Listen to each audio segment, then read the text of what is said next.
18 days, 438 kilometers, one woman, alone. This is the journey where silence dances with the gods.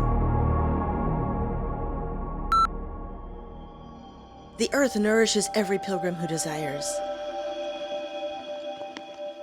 Those are so good.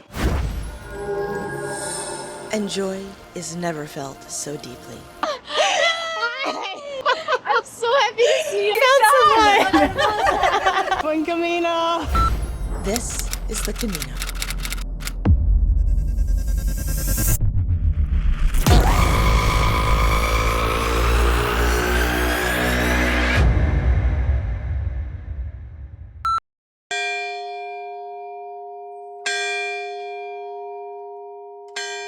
In the summer of 2025, I set out on my most ambitious adventure yet. 18 days, over 400 kilometers, alone. This is the Camino de Santiago, a path walked for over 1,000 years. A path of faith, of endurance, of searching. I wasn't looking for a pilgrimage. I wasn't even sure what I was looking for. But what I found was the raw rhythm of life. I definitely forgot to put on deodorant today. The highs that left me weightless, the lows that broke me wide open, and somewhere between, the dogs, the laughter, the tears, and the endless roads, a happiness so genuine, it caught me off guard.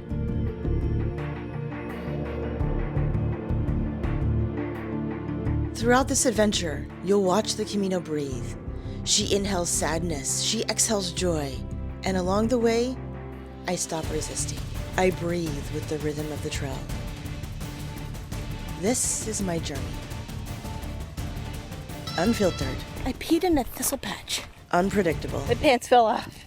And unforgettable. It's like we're in a jungle now. Welcome to the Camino de Santiago.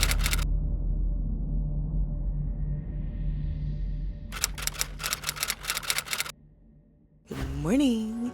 It's 3:30 a.m. and I'm in an airport hotel. I'm about ready to head out on a new adventure. Welcome to Vagabond Chronicles. I'm Rebecca, and I love hiking history's back roads and hidden secrets, especially the Roman Empire. Now, over the next 18 days, I'm solo hiking the Camino de Santiago. We're taking the Primitivo route, which is an old Roman trading route in northern Spain, turned religious pilgrimage that's been around since like 700 AD. We'll be hiking over 320 kilometers in distance, over 10,000 meters in elevation, taller than Mount Everest, from Oviedo to Santiago de Compostela. So come with me today, and we're gonna see what's out here. Let's go check in.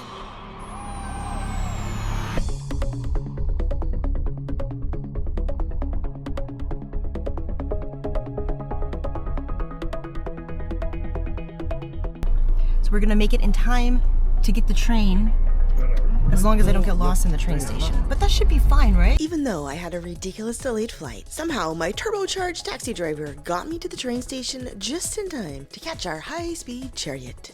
They sent us down the ramp now. We found our train. We found our car.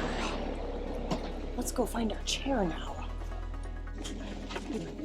This is like perfect for vlogging. And then we're gonna have a party because we have 3 liters of water. We have my power bank. Stay tuned for some baller views of Spain. The train from Madrid to Oviedo was a journey. On one side of me, a woman arguing with her boyfriend on speakerphone. Across from me, a lost Aussie pilgrim and the cutish babushka whose feet didn't even touch the floor. The Camino hasn't even started and the chaos is already thriving. We're in Spain. That was easy. We just checked in, got my key, gonna go up to my room, and we are going to explore this room together. 404, we found it.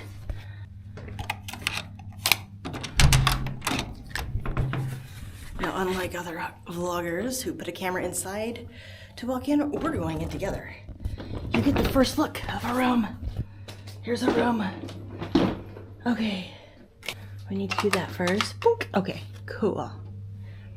Close the door, turn on the light. This is our room for the next couple of days. It's also a smoking room. So you know. That's great, we can smoke in the room. Woo! Party in the club. Come give me a hug. Everything's still like smoke. But look, we have a window. Okay. We're gonna let the room air out. Guys, look, we have a refrigerator. Oh wow, look at that. Okay, it's cold enough to hold stuff. That's fantastic. We have a tiny TV if we want to watch some tiny TV. We have a little wardrobe over here. That doesn't open. Oh wait, it opens from this side. Okay. We have a shoe sponge. Perfect. Exactly what I wanted. It's a shoe sponge. We have a toilet. We got a bidet. We got a bathtub. We got a sink. I'm gonna wash my hands, go for a walk. Obviously you're coming with me because camera time. And we're gonna let this room air out a little bit and let's go explore Oviedo. That street looks cool. Now in this northern bit of Spain, it's really cool because whenever Mr. Tree came over from northern Africa and invaded the Iberian Peninsula, he didn't get this far north. So what we have here was never conquered by the Moors. The Romans had it and then the Spanish had it. And so we're gonna see entirely different architecture than what we see down south in Spain. You wanna be in the vlog? You're very tiny. Hi. Be safe.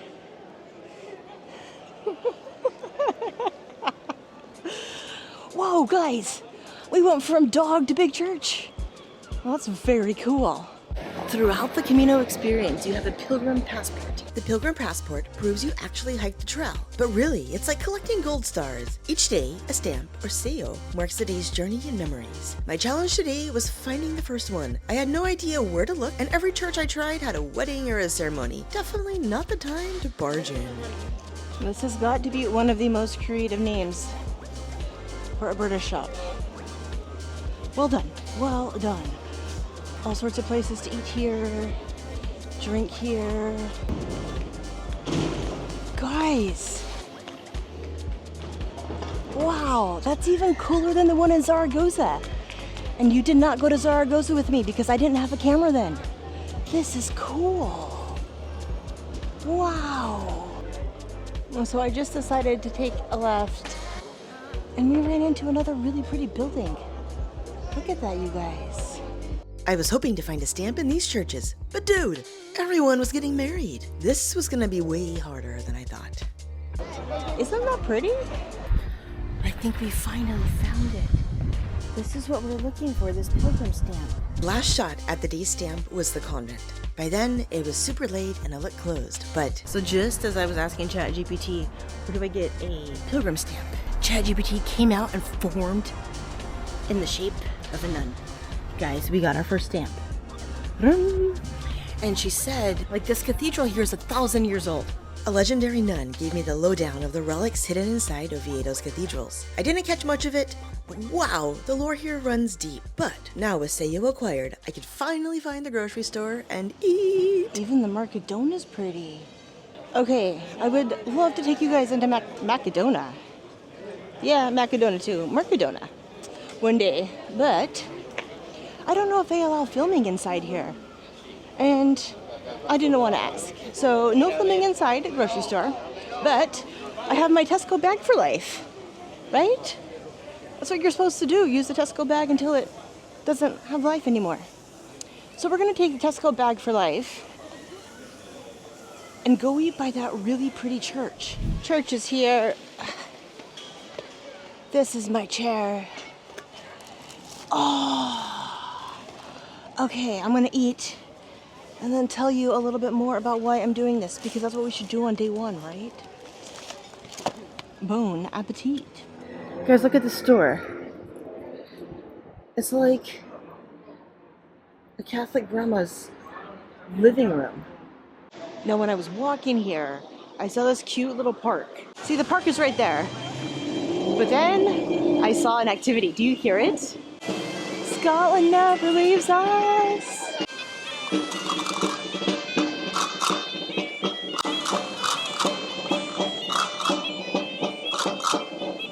That was quite fun, but the park awaits. We'll hear about it throughout the trip. But this is the origin. There we go. This is the origin of the Camino de Santiago trail. So this trail was like the original one that was first hiked back in like what, 700, 800 AD? It's been around for over 1,000 years, and the first dude to hike it was a king. I'm sure he hiked it quite well. This is a very beautiful park. Look at all these trees. So I picked the Camino Primitivo to hike my first Camino for a couple of reasons. One, it's in the mountains, and I love hiking in the mountains. Two, we're hiking higher than Everest over the next 18 days. And someone doesn't have infinite time off work, so I can't hike the more popular Camino Frances. Now, over 500,000 people every year hike the Camino, and more people hike it every year. There's a lot of repeat hikers who come, there's a lot of new hikers like me. Look at this. How cute. Oh look, we could sit in this chair. Okay. Subscribe. Yeah, some people do it for religious reasons.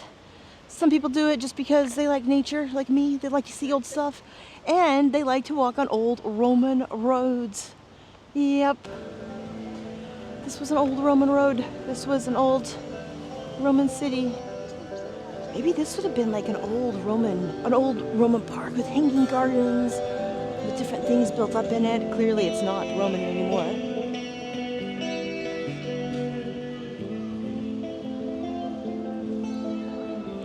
I love all this stuff here. Look at this. So this is from the early medieval ages. Some old piece, maybe of a church. Wow. Just old random stuff in the middle of this park. We have another fountain. So from 4 a.m. until 4 p.m. today, I've been traveling. That's quite a lot of travel. And to go just from the chaos of traveling, just to going into this chill town like this, I'm gonna go sit here, enjoy the sound of this water, and I'm gonna enjoy this really old bench that I'm sitting on. But I'll see you in the morning. Ciao. Good morning. It's day 2 of our hike across northern Spain as we're walking the Camino de Santiago. The Camino officially starts tomorrow, but today I need to break in my shoes and make sure my backpack isn't secretly trying to destroy me. Our first stop today that was gonna get coffee, and now we can take our coffee and just like go drink coffee at a really cool spot. Decided to have coffee here in front of this really pretty church. Now, I'm not religious, but I do love beautiful architecture, quiet corners, and a little existential mystery carved into ancient stone. And hey, if religion built this, fair play. That was amazing. And all of the architecture and art around White Jesus, guys, it's just so pretty. Okay, let's get to this really cool spot I want to take you to. I'm also having troubles with the mic, so sorry for bad audio. It's just like not auto-connecting today, and it's annoying. But, you know, man riding seahorse. Cool. Going up the stairs.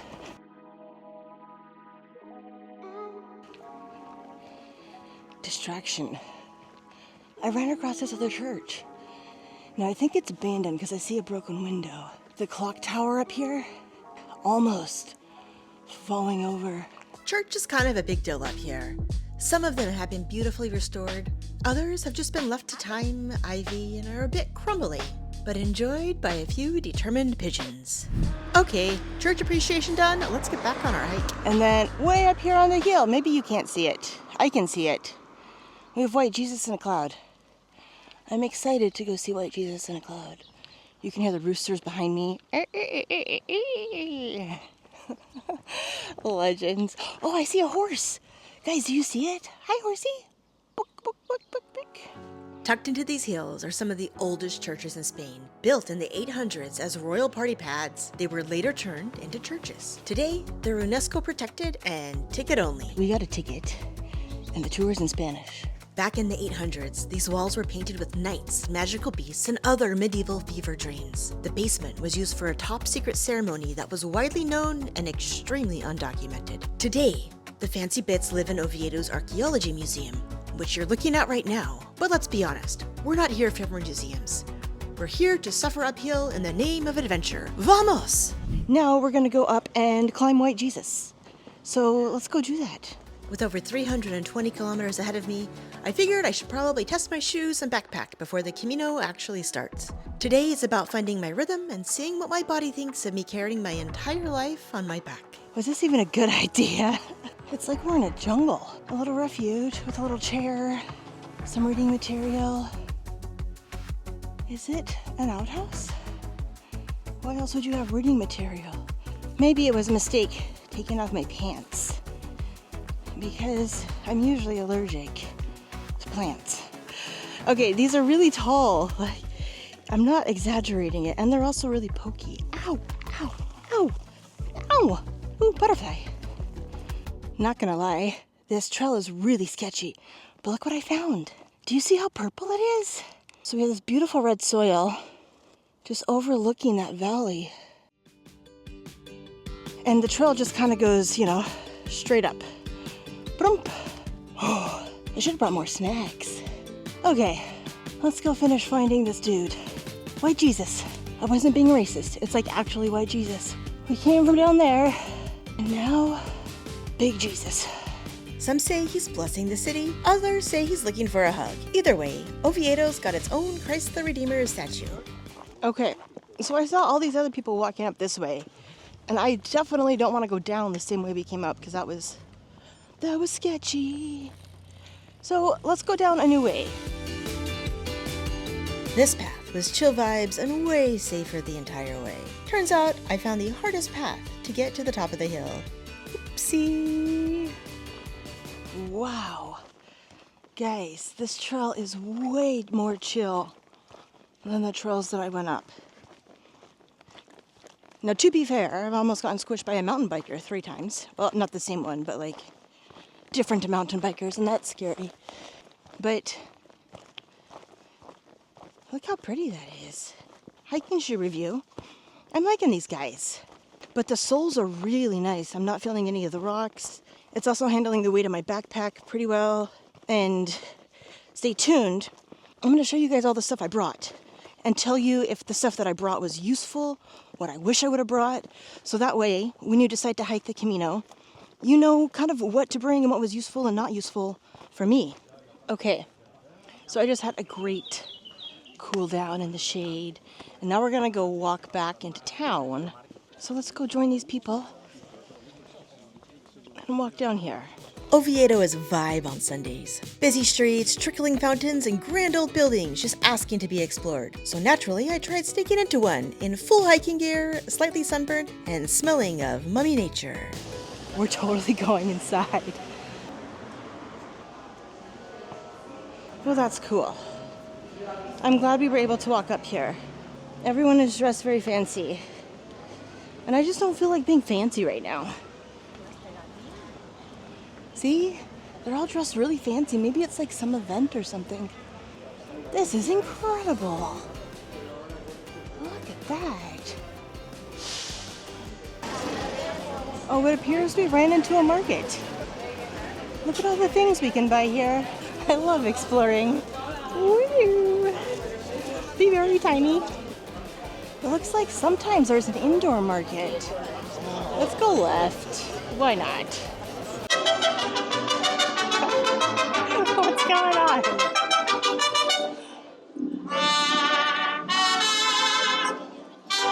Are you fine? Maybe that's why no one's sitting inside, because all the music is inside. Look at this old graffiti. Like you can just see it. Etched into 1766. I'm also tracking every step with my trusty Garmin Phoenix 7. Today, we did 15 kilometers and 529 meters of elevation. Not bad for a rest day before the real hike begins. Okay guys, I think we're gonna end it here today.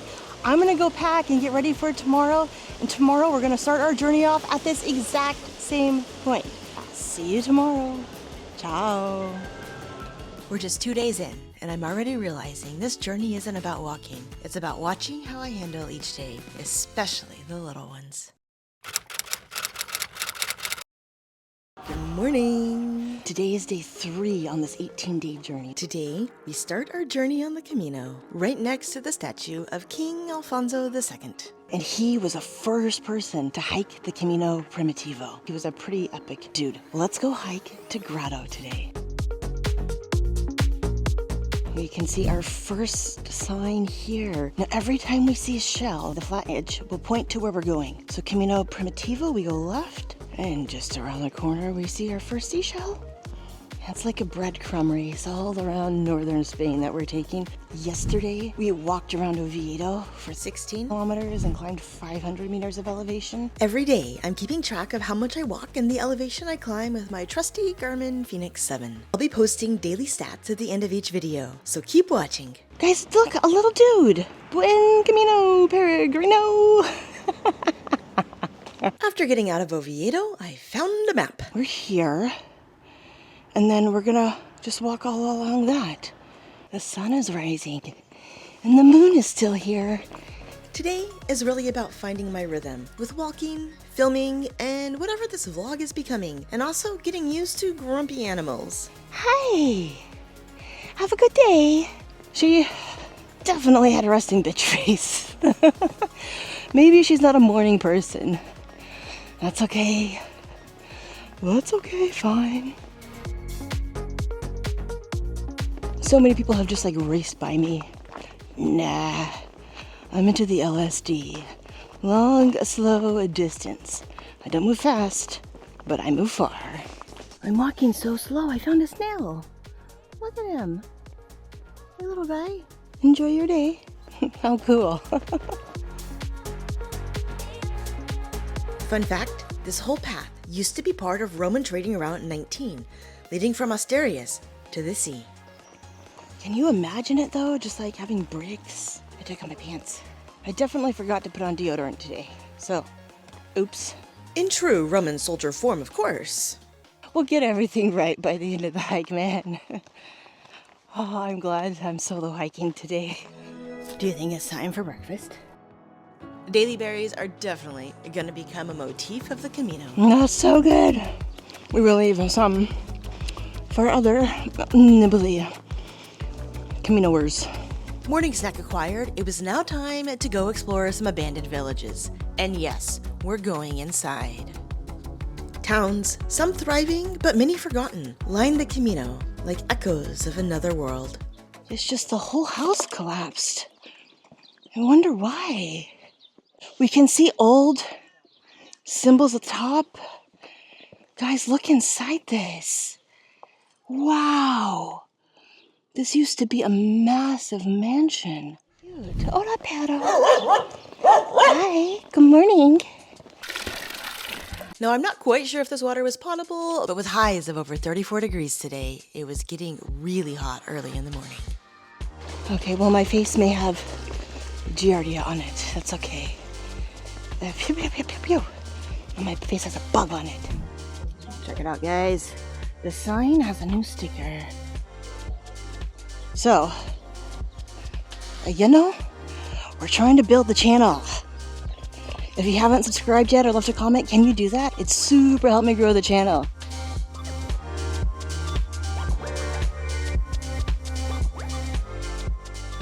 Wow. I have no idea why the fence is here. We have a wall of bricks. These bricks were likely part of the old Roman road. See, after the Romans left, people just reused the bricks that were cut. After the Roman Empire fell, no one maintained the roads, so locals treated them like a DIY shop, but only for bricks. But this is currently what our Camino looks like. It's gotten hot. Now it's only 9 a.m. But it's like really humid also too. So I'm drenched in sweat. We're about 2 kilometers, I think, from our next town. So it was ridiculously hot, and the next town was closed for coffee. But what awaited me next was just Camino classic weird. Look at this old thing. We got a Camino sticker on it. Guys, what is this? Wow. Maybe it's like an old bell tower. Oh wow, we got a massive beehive up there. How cool. Oh, this is nice to chill off from the heat a little bit. Now, I could have kept hiding from the sun, but that's not quite how pilgrimages work. Next stop would be my very first stamp I got on the trail. Sayo. It's the new word I learned today. It means stamp. Let's go get a sayo. We're gonna bring the sayo to the table. Put sayo on the mesa. See, plata, mesa, whatever. Sayo here. Book. Apparently, stamping your passport with one hand and filming it with the other is not my strong suit. But we got the sayo, and now time for a little rest. Oh, so far I'm loving it. Like, this is exactly what I wanted out of hiking the Camino, is just like, slow down.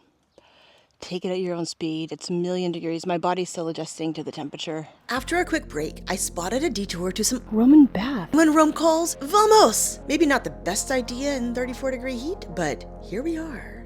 I hope we get to see that. En route to the baths, I was already off course. So when this building appeared in the trees, I figured, what's one more questionable decision? Look at this. Guys, it's an old house. You can see where the roof is caved in over here. We see an old cupboard over here. Party in the club. Plenty of spider webs. Well, that's cool. I'm glad they left the door open so we could see inside. Oh, pokey. Just when I thought the detour couldn't get any cooler, the trail wandered through these crumbling stone walls straight into something even more epic. Hola. Wow. We have a kitchen. You can, whoa, look at all this old kitchen stuff, you guys. Whoa. Camino's amazing. These are the old stairs that you would go upstairs. What's up here? Is it very cool? I hope you see very cool old stuff. Sorry for the wobbly. It's hard to keep you still when you're tall. But we just see the old paint, like how it was light green and then someone came in and made it dark green. How incredible. I'm so glad we took this little detour. After 2 ghost houses and a forest detour, I found the Roman baths, right next to a church. Were they impressive? No. Did I love them anyway? Absolutely. How cool. How cool. Hello, cow. Guys, I just like run into animals and they pee in the vlog. Animals are so cool. But we're on our final kilometers. I think we have like 5 or 6 kilometers left. I was basically bathing in my own sweat by the end. But hey, nothing like blazing sun and mild dehydration to make a town look like heaven. And now we're in Grotto. We got our sticker. How cool. Oh wow, that was hot. I mean, it still is hot. Now we're just looking kind of for a place. Maybe a grocery store. Look, our Tesco bag for life is still living. So now I'm gonna go to the park. So, like, there's all sorts of amazing restaurants and stuff around, but because I have a princess stomach, this is the salad that I found for the last couple of days, and it's pretty great. And after 30 kilometers of hiking and over 600 meters of elevation gain, yeah, salad was exactly what I needed to fuel up for whatever tomorrow was planning to throw at me. Good morning. It's day 4 of our hike on the Camino de Santiago. I think it's day 4. I don't know. If it's not, I'll put a subtitle over. So far, 30, how many? 25, 10. Every day, I'm keeping track of my stats. So far, we've walked almost 58 kilometers and climbed 1,100 meters in elevation. Let's see how far we end up today. So today, we're going to be walking from Grotto to Solace between 20 and 30 kilometers. And 800 meters in elevation. Let's get out of Grotto and onto the trails. So we've just run across a graffiti wall. Right? Wrong. Look at the other side of the graffiti wall. We have where people are just chilling out, enjoying the afterlife. Such a beautiful thing. Purple rain, purple rain. Look at that. Wow. That's amazing. And we got this abandoned building. Or maybe it's a shop. It's probably a shop. Guys, is that a donkey or a baby horse? How are you? Yeah? Oh, guys, look at the baby horse. Have a good day. Thank you. Buen camino to you. Oh, yay! We finally found a morning person. Thank you, donkey. Or baby horse. Yesterday I was complaining about where do I pee? Guys, I found the solution today. So do I want to pee in there really? No, I think I'd rather squat in a thistle patch. Really? Yeah, I have a pokey in my shoe.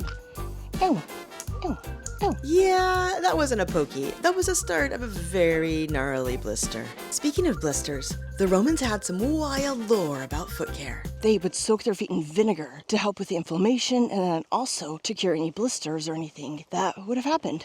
So yeah. Disgusting? Yes. Effective? Very much so. Unlike my map reading skills. Hi! Okay, so we're at Grotto, or Grotto is here. I think we're around here right now. And then we're going over here, I believe, today. I don't know, really. You know, we're just gonna go vibe. Look at these dogs, just vibing. Hola, perro. Good morning, doggy. All these dogs are just like passed out. Legends. I think it's time we should put our stamp on the pilgrim sign, right? Let's put him right here. If you guys haven't subscribed, it really helps me grow this channel. See, as a solo female adventure travel vlogger, it's really hard for me to gain traction on the algorithm. All of the people doing this in my space are men. And so for the algorithm to actually push my stuff, it's really hard. So yeah, if you could drop a comment, like, subscribe, maybe share with a friend. Okay, this is our trail. We've just crossed, is that the AS? No, I don't know. We've just crossed a big highway here. We came out of those mountains. The sun, oh, I hope you guys get those sun rays. We got some God rays in the sky.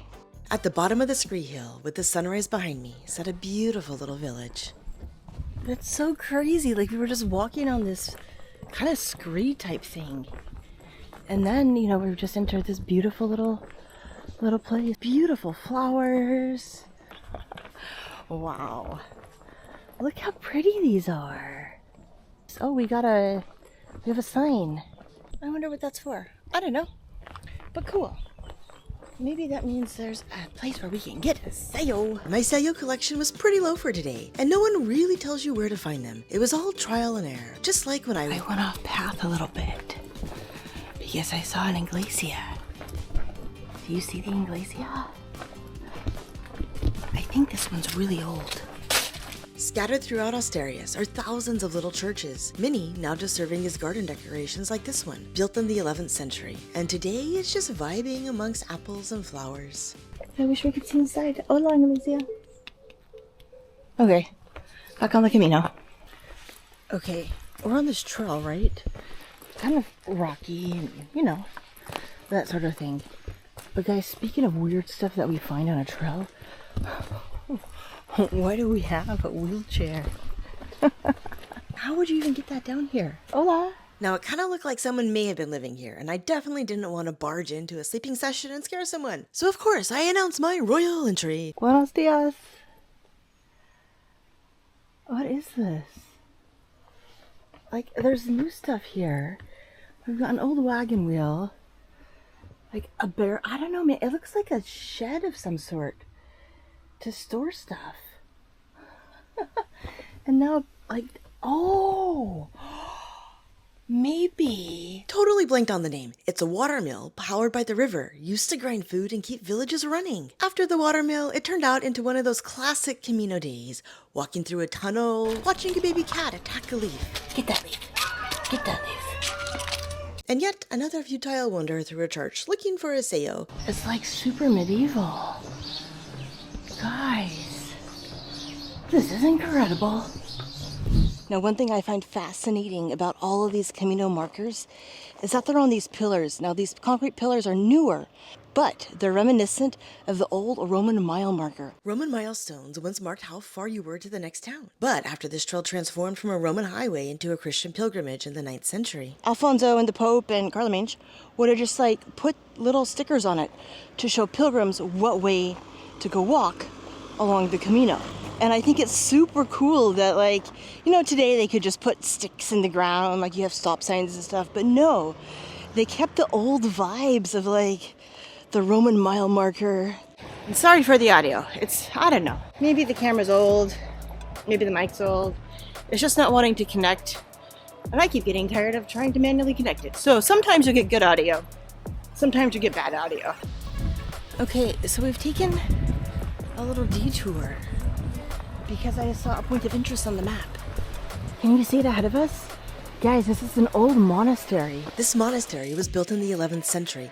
Proper medieval stuff. Old medieval chair. And finally, a sayo. Maybe it wasn't as off trail as I thought. After sayoing up and admiring the architecture, it was straight back on to the incline. We are climbing uphill again.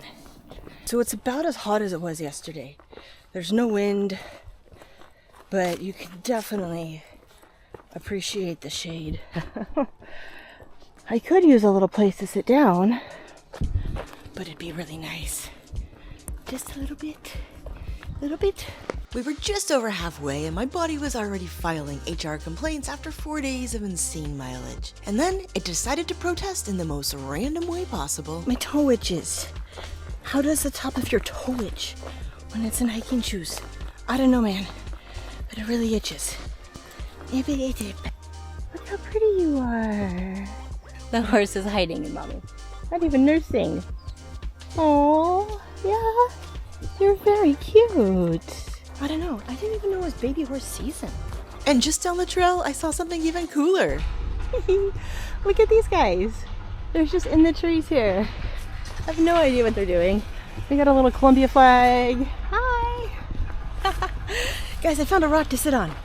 Oh man, it's the first sit down I've had in like 3 hours. So that was really nice. After the doll patch and another horse patch, I was suddenly greeted by ferocious animals. I'm so scared. Oh guys, they're so cute. Oh, the watchdogs guarding this cathedral. We're off trail again, but it's all for the sayo. We get a CEO. I'm gonna see you. And I'll see you in a bit. Sayo acquired. Snack acquired. I feel like I'm doing better today with nutrition and with water. Because I've had to pee 3 times. So why not add crawling through another abandoned building to the list? I don't exactly recommend it on a 30-kilometer trek in 30-degree heat, but come on, pokies in my pants or not, we're going in.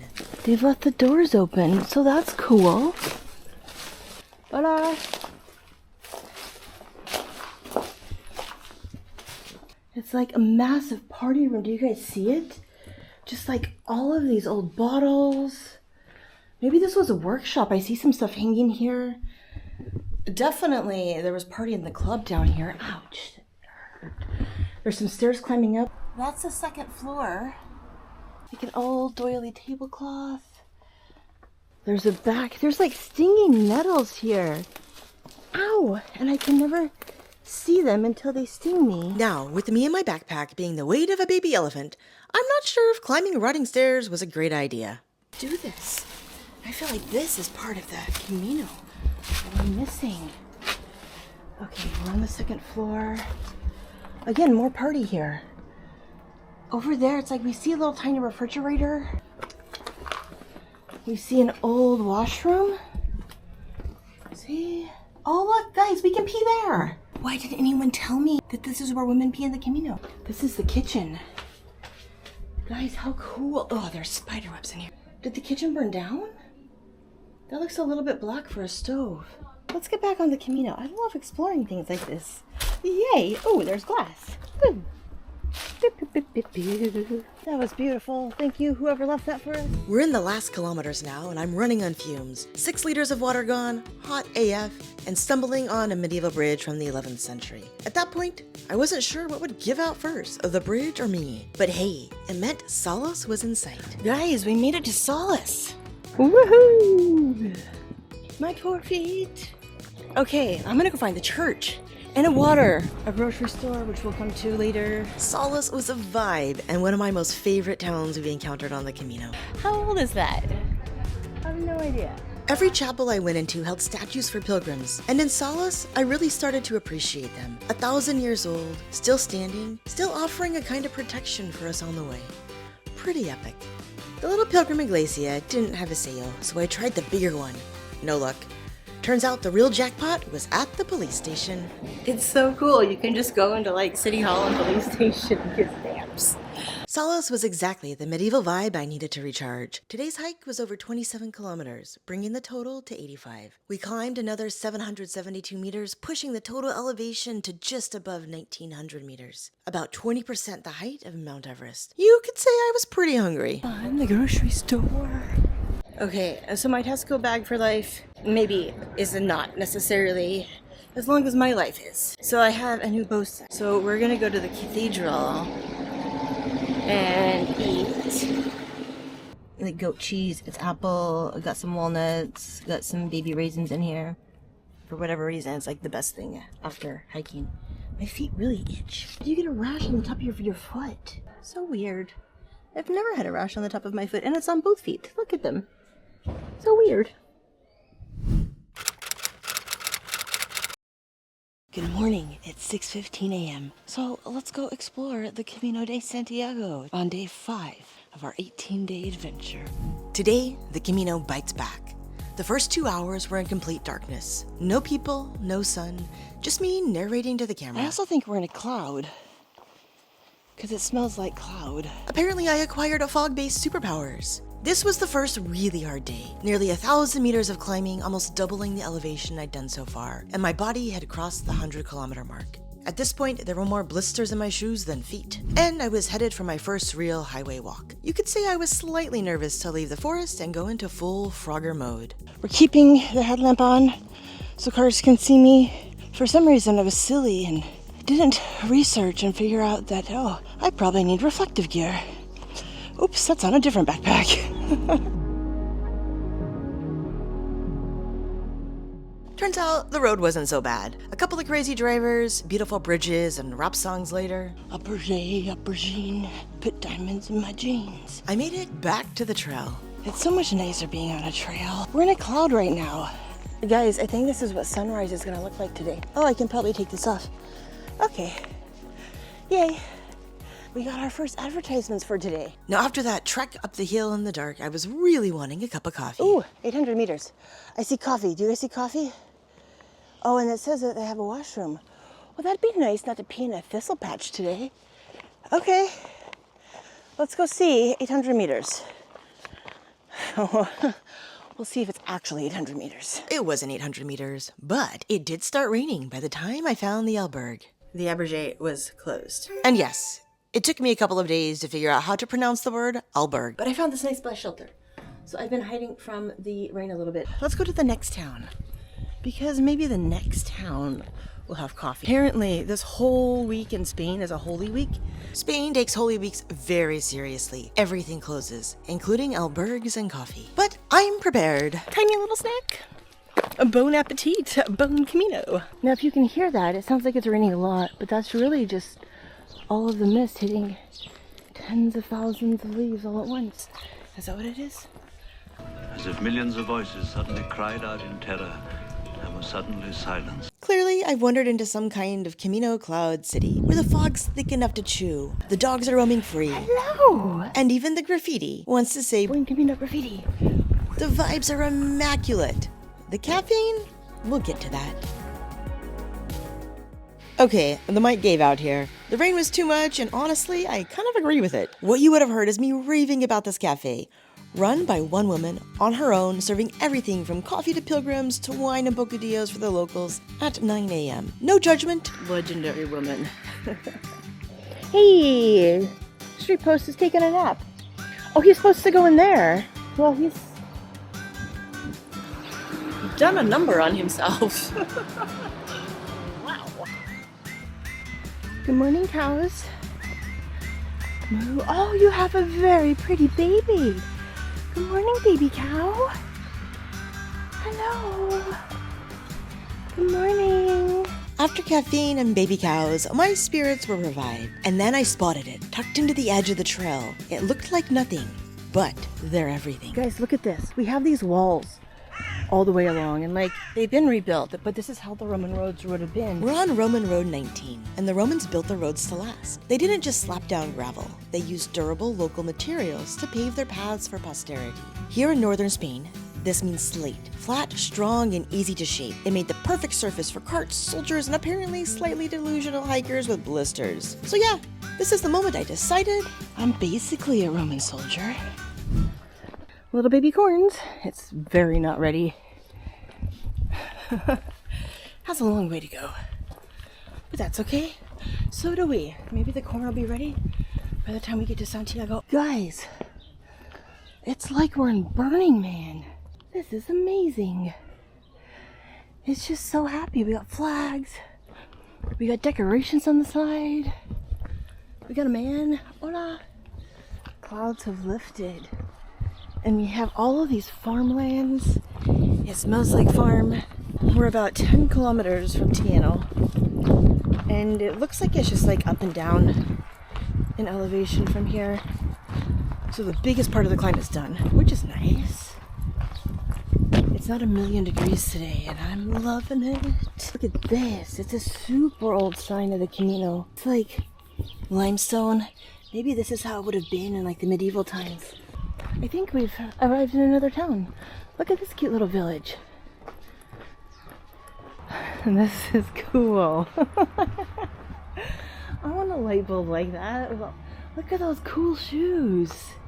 What a cool town.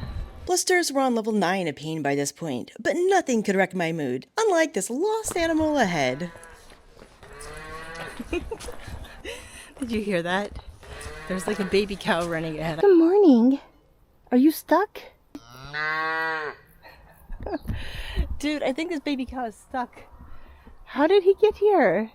Like all the other big cows are way up there, but he's stuck behind like 3 fences. Oh, poor guy. Well, he'll figure it out. He was very resourceful to sneak under the fence.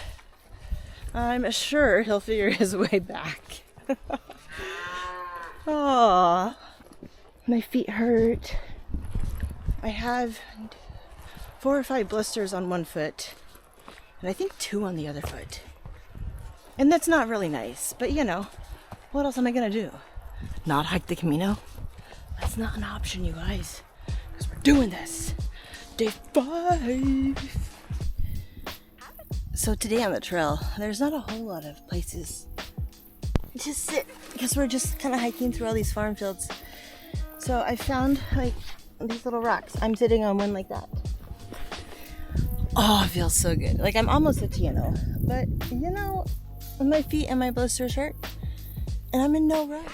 Okay, we're about 5 kilometers, I believe, to Tieno. Cool. Like I'm loving the vibes today. Buenos dias, senor. Hello. How are you? Good morning. Seeing tiny goats on the trail was such an energy boost. No idea why they're all eating the fence. Well, enjoy eating the post. I hope it's delicious. What is it with animals eating their fences? Like the cows eat the fences, the goats are eating the fence. I was hungry enough at this point that I could eat a fence too, but I had another plan in mind. So Kendall Mint Cake is going to save the last 2 kilometers at Tieno. Do I need it? No.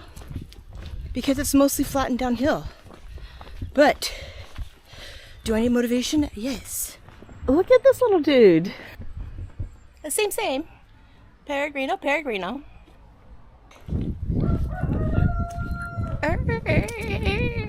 He's vibing too. Tieno is a sight for sore feet.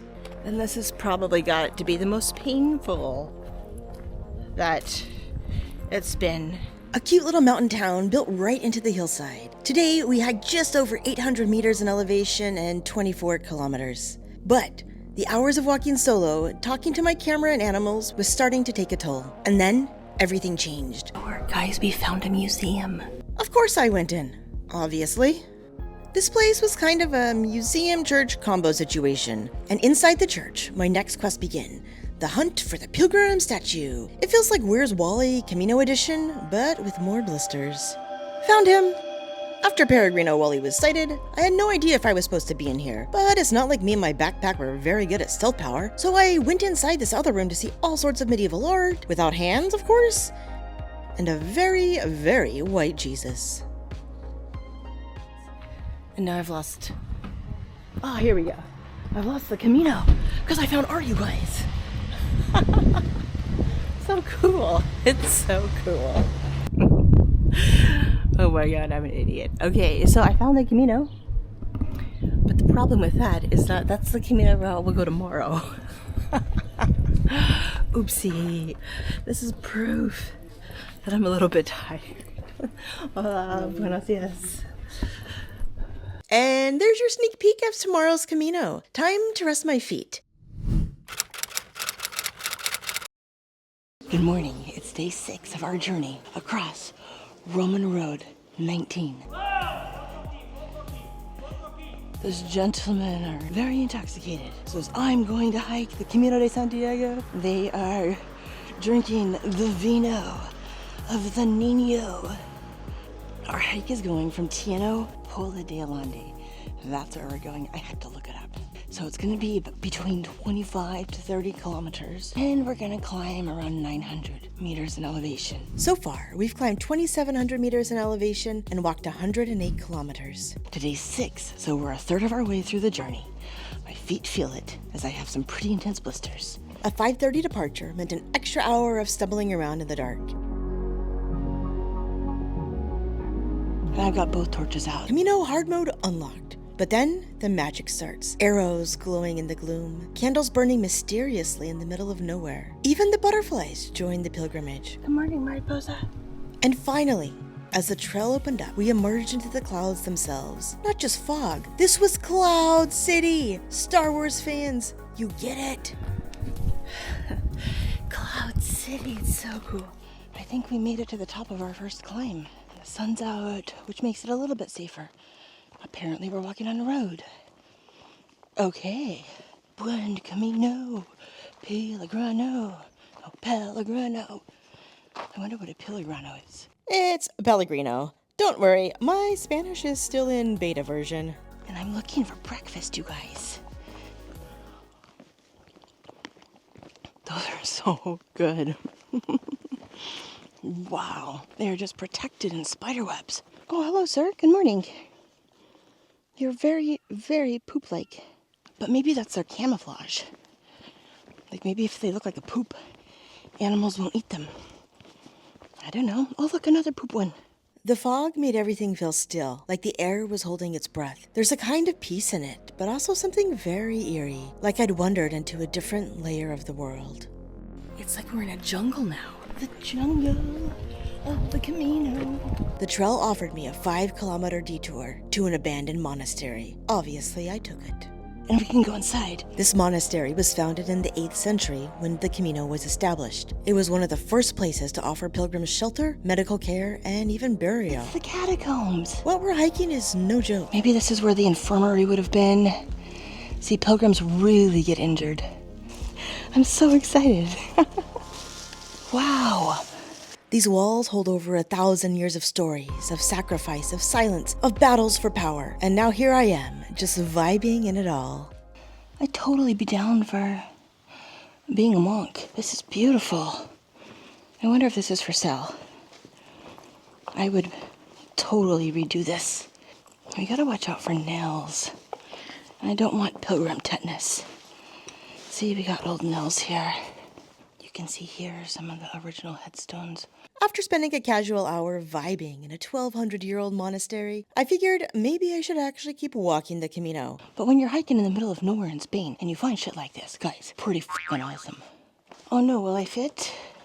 I'm too wide. I just had to give her to the backpack. Okay, we're back on the trail. It was now good moods, karaoke, and coffee hunting time for everyone.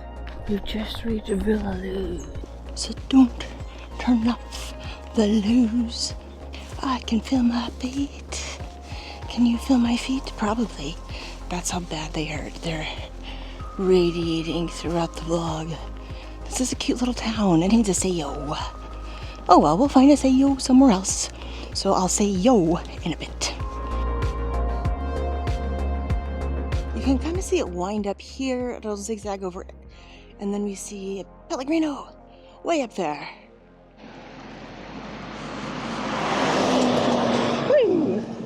1 one step at a time. Walking on the highway is definitely not my favorite, but step by step, I made it to Annalberg with coffee. We got coffee. Yay. Okay, I'm gonna caffeinate up here, and then we'll get back on the trail. We're caffeinated.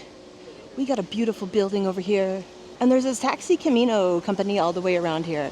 So if you get tired, or if you get injured, you basically just give them a call, and what they do, like they transport luggage, they transport people. There's a couple of pilgrims, like they came in pairs, or a couple of them, and now there's only one of them left on the trail. They're meeting like their partners, in the next town. So I think it's cool. Like you can still do the Camino, even if you get injured and need to, sit out a day or two and let your body recover. Hello. You look brand new.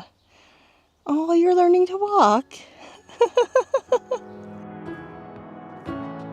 Even the baby donkey was walking better than I was, but the mariposas were out. Beautiful mariposa. You're very beautiful. The trees were glowing. They're just so pretty. Look, they're purple and orange. And somehow my mood was still vibing. Limping, but vibing. What is this? It's a light green tree. It smells nice. If you know what that is, drop a comment. Yeah, Yoda. This is the coolest seating area ever. Yoda gave me the nudge I didn't know I needed. So downhill I went, into tunnels, tangled roots, and this strange thing that came up next. Well, I suppose that's one place to put a very nice, relaxing car chair over this beautiful stream. There's just like all sorts of little old tunnels and stuff around here. Time check. So, beautiful forest, 0 complaints.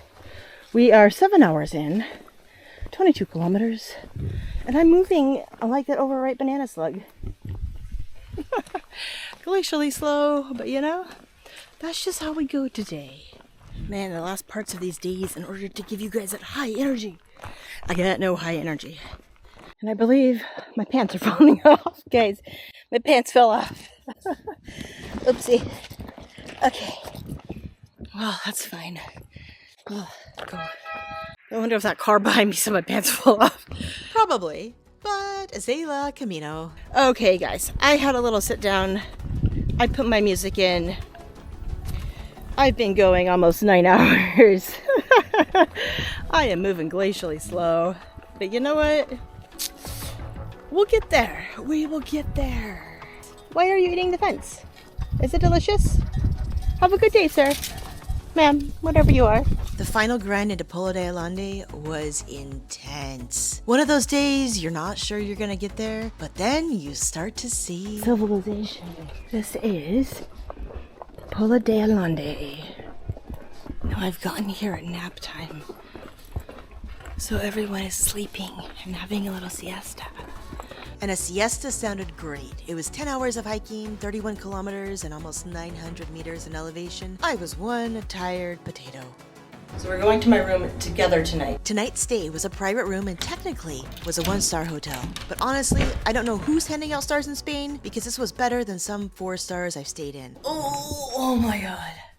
One thing I really appreciate about these Spanish beds is that they're 1,000,000% better than the UK beds. They're like all memory foam. Oh, it's gonna be great. Oh, I have a sick view. So yeah, thanks so much for watching. Like, subscribe if you haven't, and stay tuned for tomorrow. Because it's supposed to be a much longer hike tomorrow, and much harder, and much hotter. It's supposed to be like 40 degrees tomorrow, so that should be fun. Come watch me suffer. Woo! Ciao. Good morning. It's 6 a.m. and we're standing at the 100-kilometer sign. But we've taken a couple of adventures along the way. We've actually racked up 140 kilometers and 3,500 meters of climbing. This isn't just a pilgrimage, it's an open world exploration game right now. Today is going to be our most epic climb, according to the map. And we're going to Burduco. Burduco? We're going to the town that starts with a B.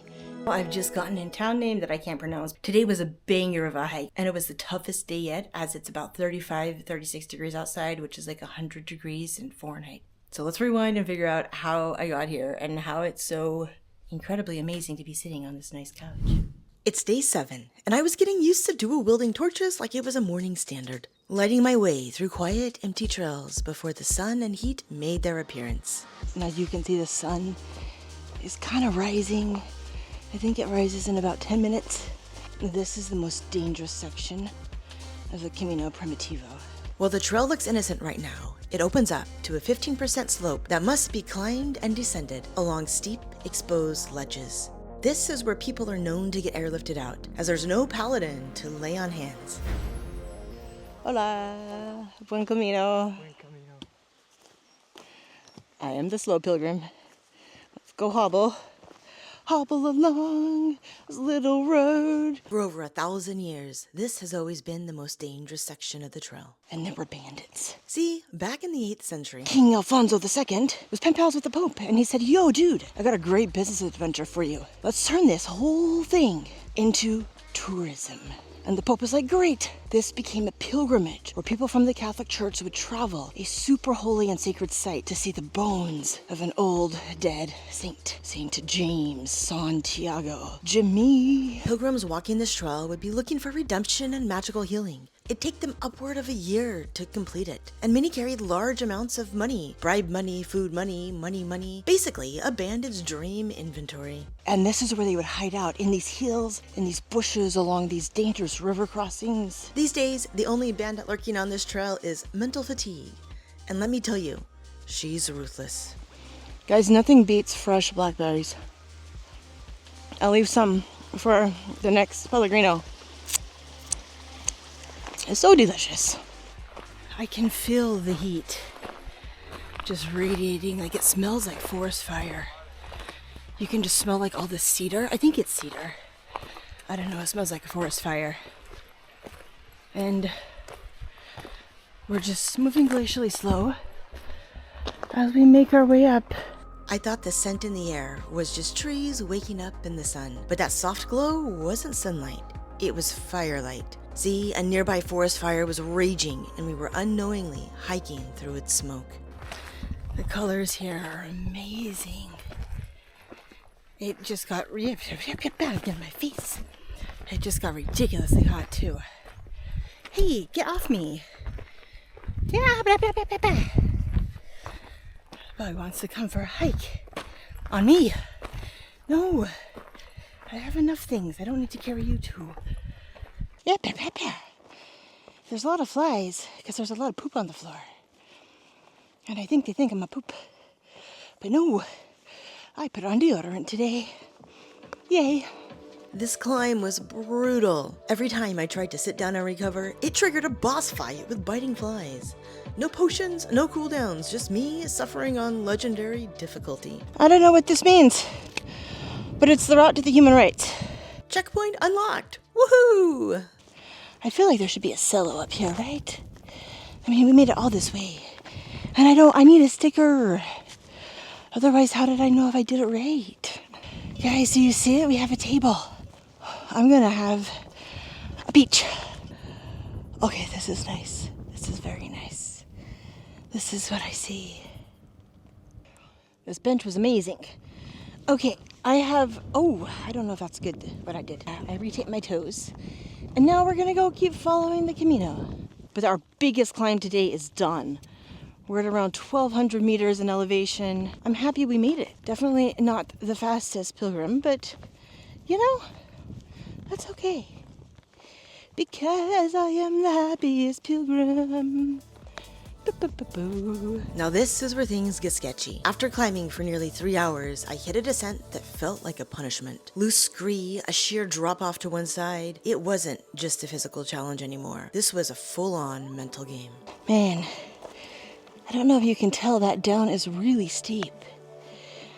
There are some people who are much better trail runners than me. They're just flying down this. I could see how that would be very fun if you were into trail running, but I am not. I'm into fell running, and mostly fall running because, you know, that's what happens when I run on a trail. It's pretty incredible. The fog is making everything turn super red. It's so pretty, you guys. And now we're walking through a fern patch. Just ahead was the crumbling outlines of an old Roman fort, once guarding a gold mine. that shimmered in these hills. There's like a gold mine down there. We're not going down there though. The town we see today literally reused the Roman walls. But, like so many things on this trail, it's abandoned. Silent, forgotten, well, almost silent. Because right after this ancient ghost town, I ran into 2 pilgrims pushing a tactical pram unit. Did not have that on my Camino bingo card. Legendary dad. He's pushing a massive child trolley and a huge backpack. Clearly, I'm such a drama queen, hobbling around and moaning about blisters, while homeboy's out here carrying supplies for a whole village. Legend. Okay, we've been going 4.5 hours, and we're about 11 kilometers in. So we're a little bit over halfway, so that's pretty good, right? After another trek through a little tiny fern patch, basking in the light and smoke of the nearby fires, I found a bus shelter to sit down in. My feet are killing me. Oh man, the athlete in me is just like push through it. But then at the same time, like, dude, this is my holiday. So I'm vibing. Like, if I want to take a 20-minute break, that's what I'm going to do. But it's really bright. But my sunglasses are so hot. So I'm just going to hide in the shade a little bit. We're back on the trail. And we're going to try to get to the next town. And then I'm taking another break. It is so hot. I mean, you can see like the heat just sitting in the valley here. Sometimes there's wind, like there's wind right now, and that's really nice. But when there's not wind, it just sits on you. We have yellow and purple and green. I hope it comes through. We've reached a tiny little village. So far, it just has this nice pavement, a nice wall, and what looks to be an old iglesia. I really could use some water. well, I came with 6 liters of water. It was running low by this point. If only the saint could do magic and give the pilgrims water, that'd be amazing. But these rocks with nice motivational quotes were all that we got.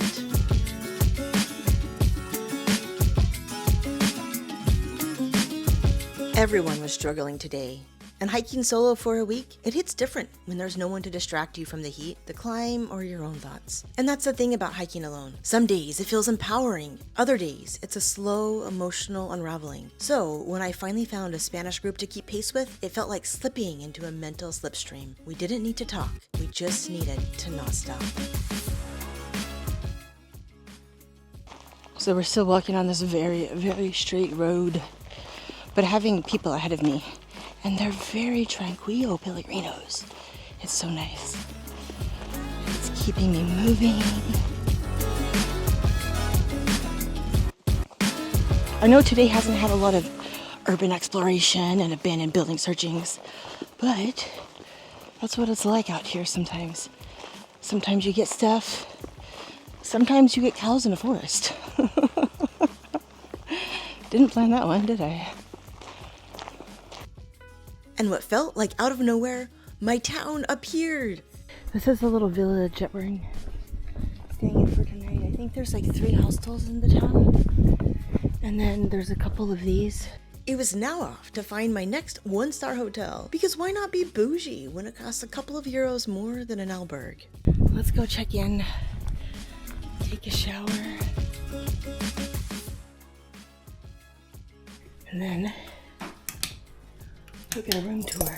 Room tour was the plan. But after 21 kilometers of hiking and almost 1,000 meters up, sitting down was the only real ending. So here's a crooked cam edition. With forest fires glowing in the distance and smoke everywhere, tomorrow is gonna be intense. Good morning. It's about 6 a.m. right now, and I'm headed out to Grandes de Salome. Last night was a banger. There's really bad wildfires in the area. I didn't sleep a lot last night because smoke in my lungs. Let's go explore day 8 of our 18-day journey hiking across the mountains of northern Spain on the Camino de Santiago. You guys can see how smoky it is over there. Today, ash was raining on me. It was like Deathwing and Lilith were having a party just over the hills and didn't invite me. Good morning. You're a tiny baby. We're nearing the top of our summit before our descent. Now, usually I come with like some lore that we're gonna learn today. Today, there's no lore, just wildfire smoke, a brutal descent, and the loneliest grind yet. So it may be just like a super chill thing where I look like a bandit. Maybe I'm the turtle bandit because I walk ridiculously slow and I have a little shell on my backpack. So I'm a turtle.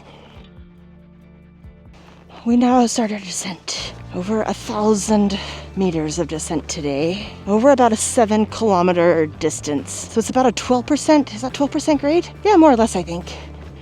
Smoke on the water. Fire in the sky. We have a tiny church, you guys.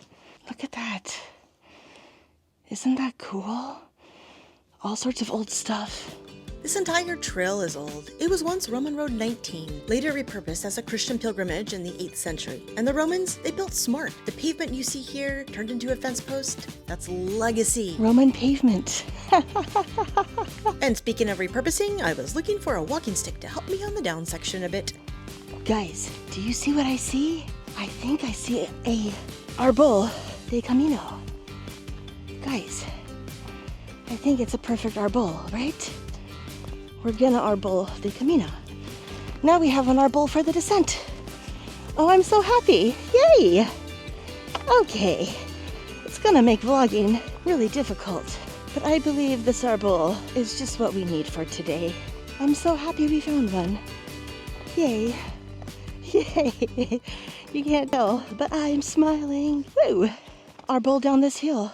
Change of plans. The Arbol has taken a seat. Turns out that he was actually waiting and he was slowing me down. Okay, I don't know if you can see it. There's like a water. Yeah, you can right there. That's where we're descending to. For some reason, this hill had no trees, and trees help absorb smoke and ash. So I kept my bandana wet, hoping for a makeshift FFP2 mask. Not perfect, but better than nothing.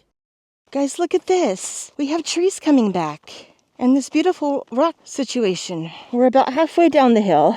The dam is getting closer.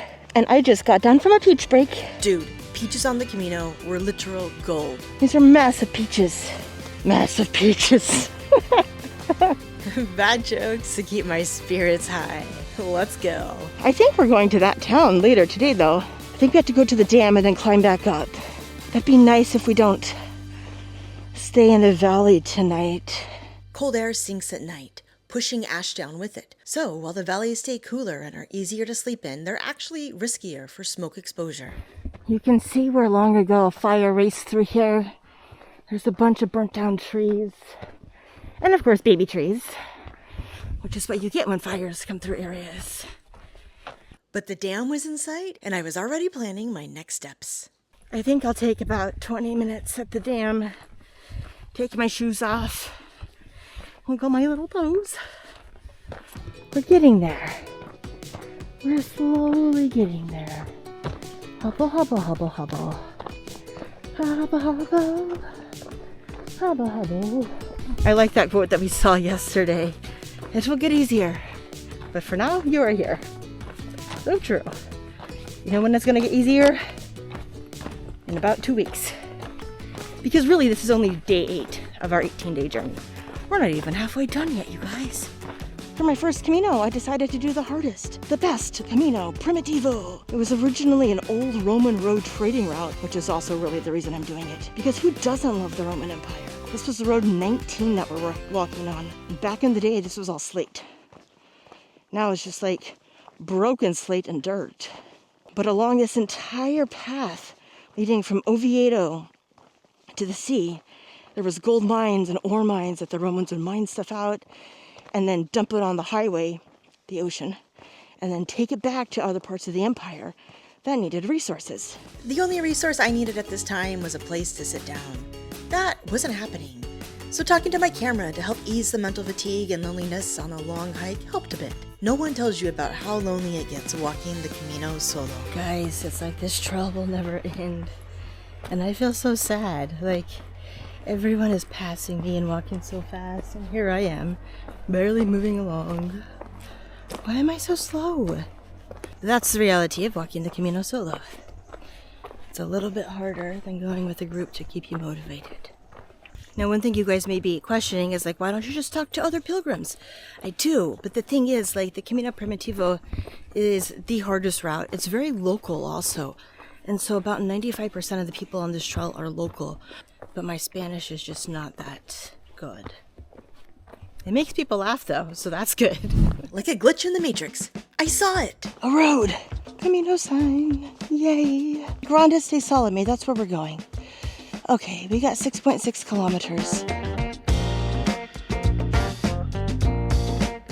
Now, while this dam is huge and powers over half of Asturias, unfortunately, it did not power me. Why, dam? Why? Even on a dam, guys, we got Mommy Mary right there.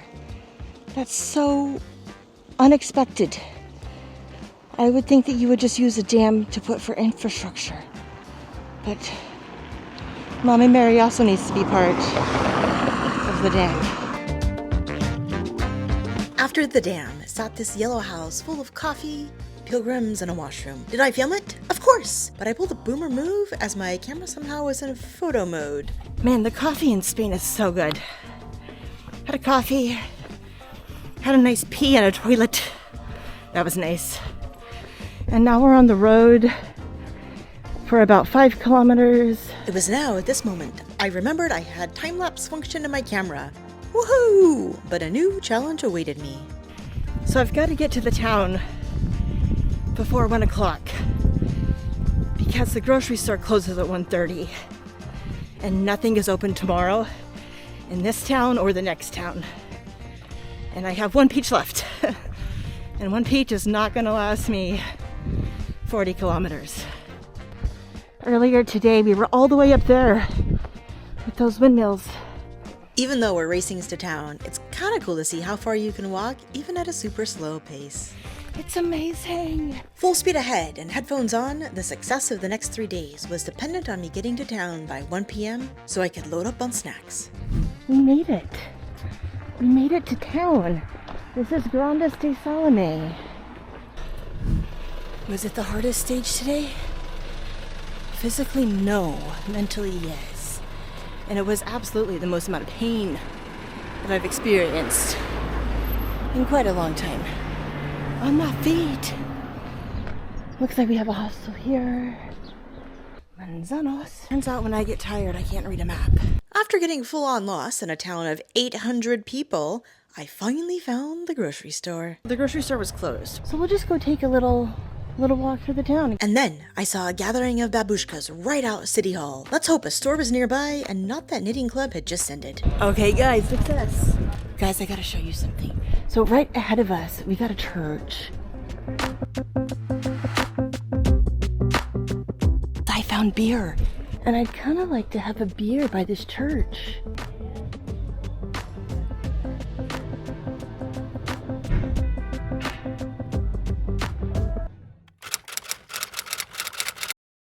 Good morning. This is day 9 of our 18-day journey, hiking across the mountains of northern Spain. It's about 5:45 right now, and I'm leaving a little bit early because we have a banger of a day. There's lore about spooky forests, and the air quality is terrible. We're gonna be hiking from Grandes de Salame to Unforgettable. 26 more kilometers today. This morning was just me, my footsteps, and a cow that did not want to be in the vlog. But the sun showed up at 7:30, right on time for Peach break.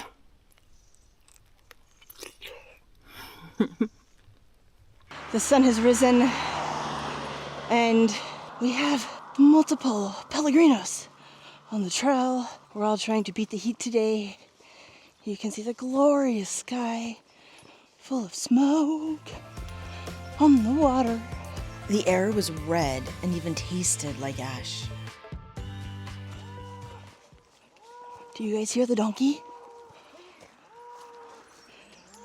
That noise is a donkey.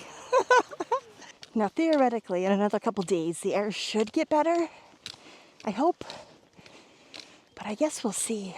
It's so eerie. Speaking of eerie, just off the trail was a leper hospital that eventually became a church. I have no idea if dormant leprosy is contagious, but judging by the bug I found in this candle, I'd lean towards yes. A bug got into the candle. Well, apparently they need a saint to do that miracle.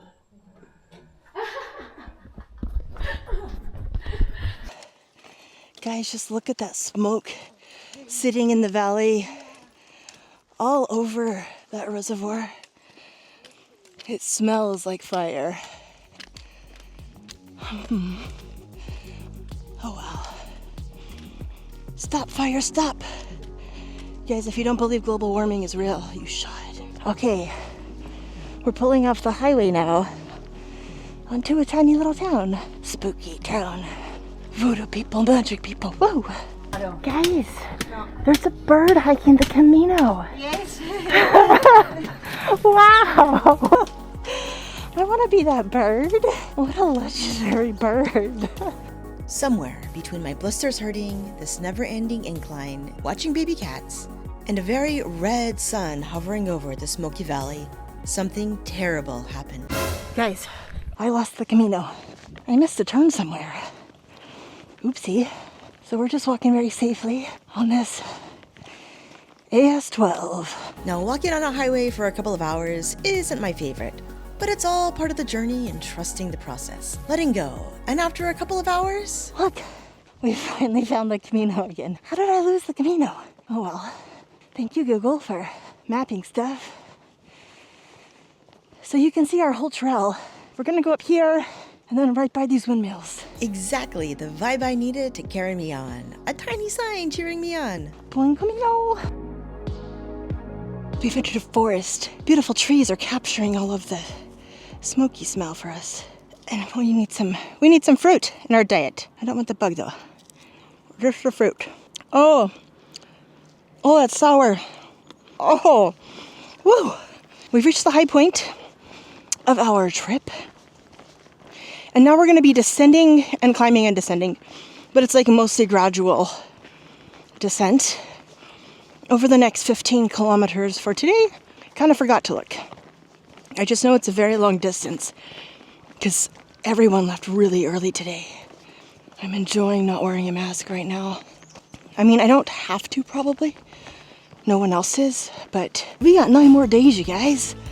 I need my lungs functioning for that. So, yeah, I want to protect it for the vlog. Woo! Subscribe. We made it to the sign of Asturias and Galicia. That means we're now entering the zone of witches. Woo!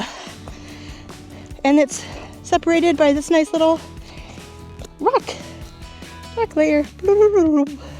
Now I can tell you guys the lore of Galicia. Long ago, before the Romans were here, the Celtics actually lived in Galicia. The same guys up from Ireland. The Asturians call this place of Galicia the place of witches because druids and magic and all that sort of stuff is huge here. And then the Romans came in and they kind of merged some of the pagan practices that the Celtics had with their own paganism, as the Romans did. Like, it was the strength of the Roman Empire. And today there's still a lot of Celtic lore in Galicia. So I'm so excited. Like, I love Spain, but I also love the UK and Ireland. So I'm excited to go see some really old Celtic stuff. So let's keep our eyes open. Ooh. Okay, so our stats today so far, 4 hours and we've gone about 15 kilometers. So that's not as bad as I have been, right? That's okay, so we're about halfway done for today. Ooh, look at that. A new species of longleaf tree. Wow. Did you know that existed? Huh. Now my blisters were screaming, but with these Galician trees soaking up the smoke, it was peace signs all around. Guys, look, we got fairy trees over here. See the ivy around the tree? Now, Celtic lore says that if you cut down a fairy tree, you'll make the fairies mad and you'll get bad luck. I had no idea fairy trees were here. Wow. Hello. Hi, sheep. Be in my vlog. Hi, guys. Like, what are they doing down there? What do they know that I don't know? Maybe they're trying to, like, eat their way under the fence to get free? Maybe. I don't know. But that's cool. Ah, my head itches. Oh, look at this. There used to be a little iglesia. Maybe it still is. Look at that. The 2 little bells up top. It's a little iglesia. And then over here, there's this graveyard. Is it Puerta Abierto? Ooh, we can finally go in one. Okay, this is very cool. I think this is where the holy water goes. And here, let's get back on the Camino. Yay, I finally found an open graveyard, you guys.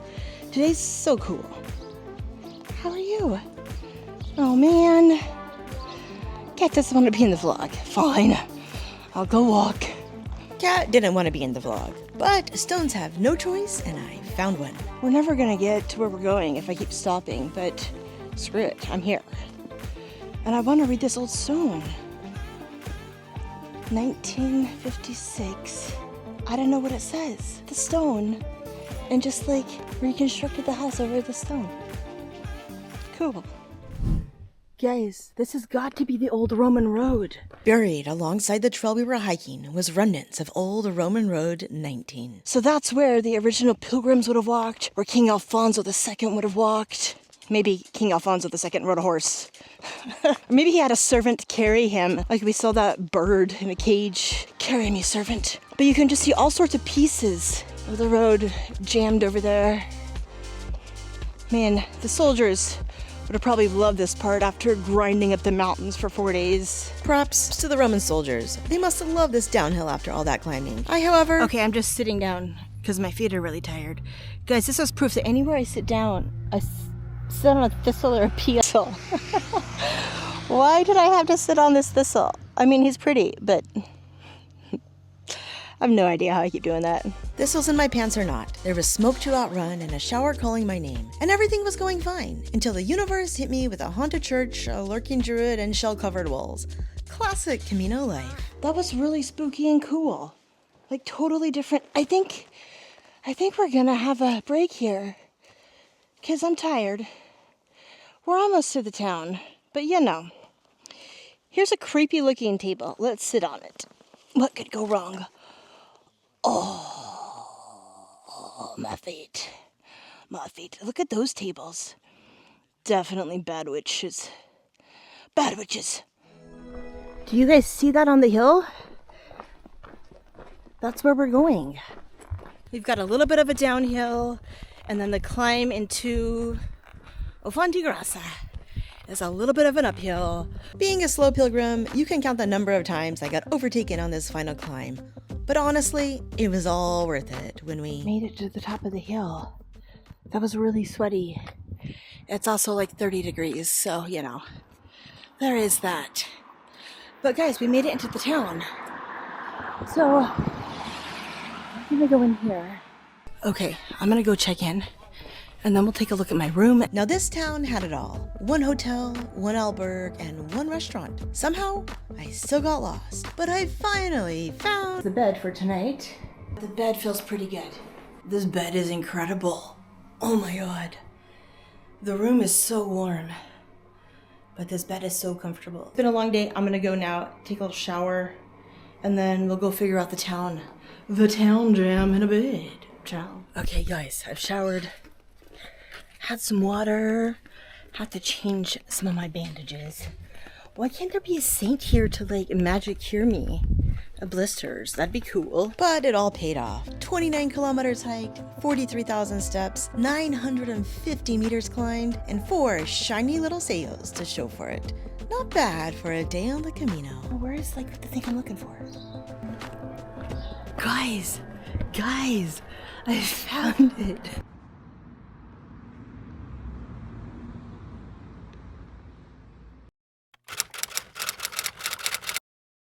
I forgot my music in my room. So now I'm just sitting here at the door, waiting for another pilgrim to come downstairs and let me in.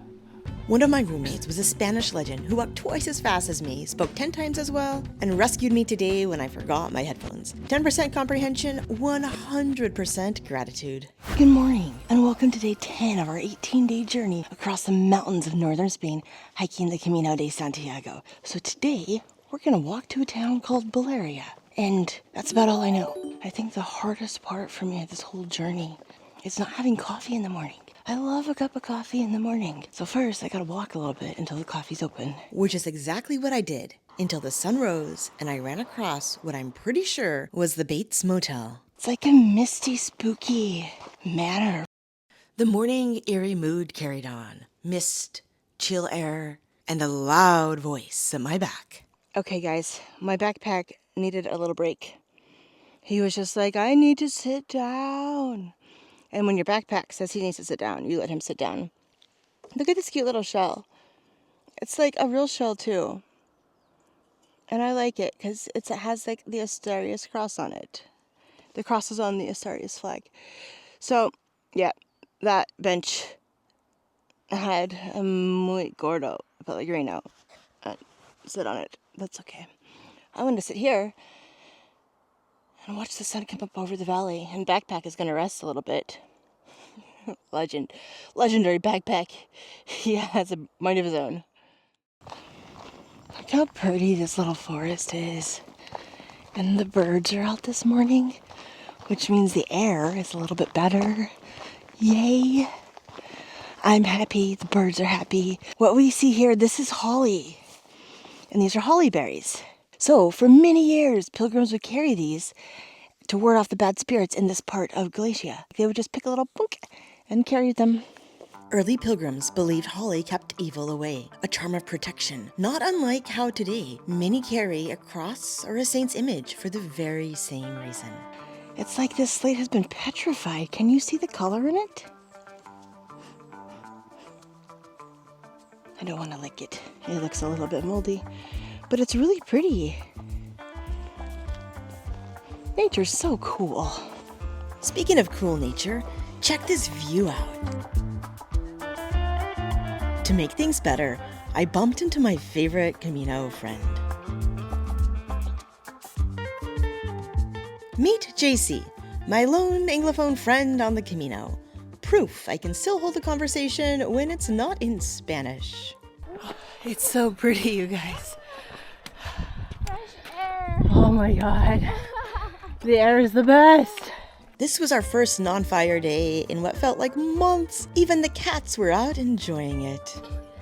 Hi. Why are you so friendly? You guys all run away from me. Hello. Good morning, sir. Hi. Oh. Social cat. And a very pretty one. Yeah. Purring already? We got blue sky today, you guys. This is the best. Do you see that? It's not smoky, hazy sky. Like the air quality, allegedly, still isn't great. But we're now approaching the old Pilgrim Hospital. Now this was around from like the 14th century to the 20th century. Now it's still in really good condition because it was just stopped being used about 100 years ago. But these rooms, you can see there would have been a water here. Maybe some sort of an old Roman fort also to bring water throughout the hospital. Little places to sit down for weary pilgrims, you guys. Over here, this would have probably been a place to rest your feet. All I could picture was plunging my aching feet into this icy mountain water bath. The most glorious thought imaginable. How cool. Awesome. Like you would have just hear this healing sound of water. You know, started by the Romans back in the day. The whole hydro water therapy in Hierapolis. They're still used here. So cool. That hospital stop was much needed for an energy boost. On top of that, blue sky finally breaking through, views that kept me moving, which is good because we were 4 hours in and still no sight of coffee. So after that hospital, we've now been walking in this really spooky and cool forest. That's my pilgrim friend. But she's very fast. So we talk for a little bit and then she flies ahead. She's like a bird. Blackberry tree. Maybe blackberries taste better from a tree. I'm hungry. I should be going down the hill for breakfast, but nope. Rumor on the trail was down this hill was an open coffee shop. Everyone was racing there in a good mood. Please be coffee. Coffee con leche, tortilla, magic cake. They had a vlog. All of the tired Pellegrinos. Okay, guys, we had coffee. We had an amazing tortilla, probably the best one I've had. And look, we are at kilometer 139. Those are counting down the kilometers to Santiago. So we have 139 kilometers left, which is pretty baller. I don't know if I thought I'd ever make it this far. Check out this forest we're just vibing in. It's pretty. Guys, it's like this hill will never end. We've just been going up. It's at an incline. The world's steepest hill ended in a surprise. Oh my God, you guys. That was a banger. And we got climbed all of that just to see a road. Okay, that's a bit dramatic. There was more than road. It's like the first day we're finally able to see all these rolling mountains not covered in smoke. Isn't that beautiful? Between the mountain views and that eerie backpack voice booming at me still, one thought kept echoing louder than everything else. I need to rest before we go up again. This backpack is just wanting breaks today, so it's okay, dude. We'll make it. Don't worry, I gotcha. Break over, and it's ridiculously hot today. But my Camino friends still had the energy to say hi. Guys, guess who forgot deodorant again today? I forgot two things, my headphones and deodorant. That tells you how tired I am. Well, I'm glad I'm doing this solo. Otherwise, my hiking partner would be like, woman, hygiene. Oops, sorry. But it's pretty. We're almost to the top of a hill, I think. Wow. Like, I was reading the views in this area are amazing, and we haven't had any because of the smoke. I had no idea this stuff was in Spain. Wow, Spain. Muy bueno. Muy. Whoa! Slow down, speed racer. And we don't have St. James to do miracles, because he is glowing in his bones in Santiago Compostela. Check out these things they have for sale. Like, sometimes in some of the smaller towns, there'll be little things that you can buy.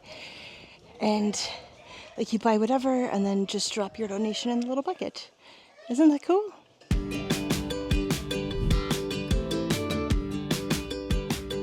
We've got between like 5 and 7 kilometers left for today. I can't really figure it out. It's always the last part that just seems very painful. My feet hurt. From marching on asphalt that feels hotter than the sun. We made it off that hot road. Guys, it's so hot. There's sweat in my butt crack. It's that hot. Hey, an airplane. I haven't seen an airplane in a long time. Hi, dude. Hope you're taking people somewhere cool. Speaking of cool places, the town was just a couple of kilometers away, and I just remembered I had music. So I've decided that if I dance to my music, I go faster. Dancing. Dance party on the Camino. Bailando on the Camino. Conmigo. Woo! I'm a Spanish poet.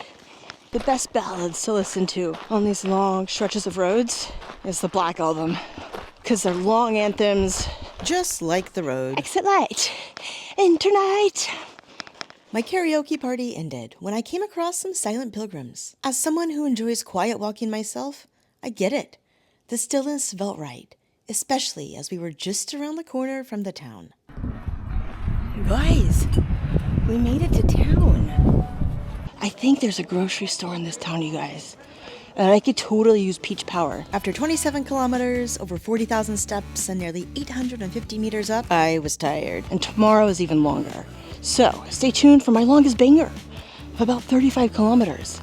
As we go to one of the coolest cities in Spain, you're not gonna wanna miss it. I think it's a cool city, I've never been. But on the internet it looks cool. Ciao. Good morning. Welcome to day 11, hiking the Camino de Santiago. It's about 5:15 a.m. this morning, and we're headed off to Lugo.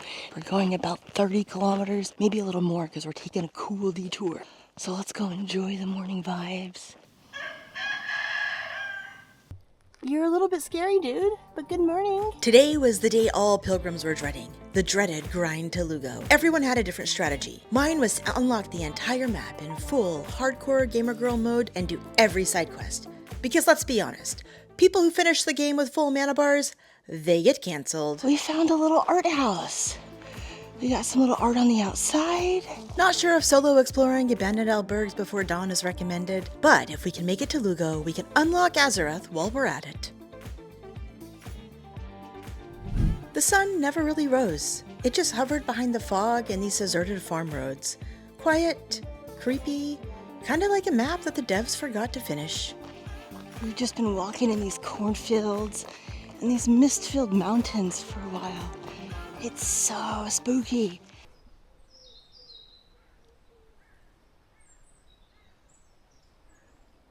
It's like we're in the Amazon.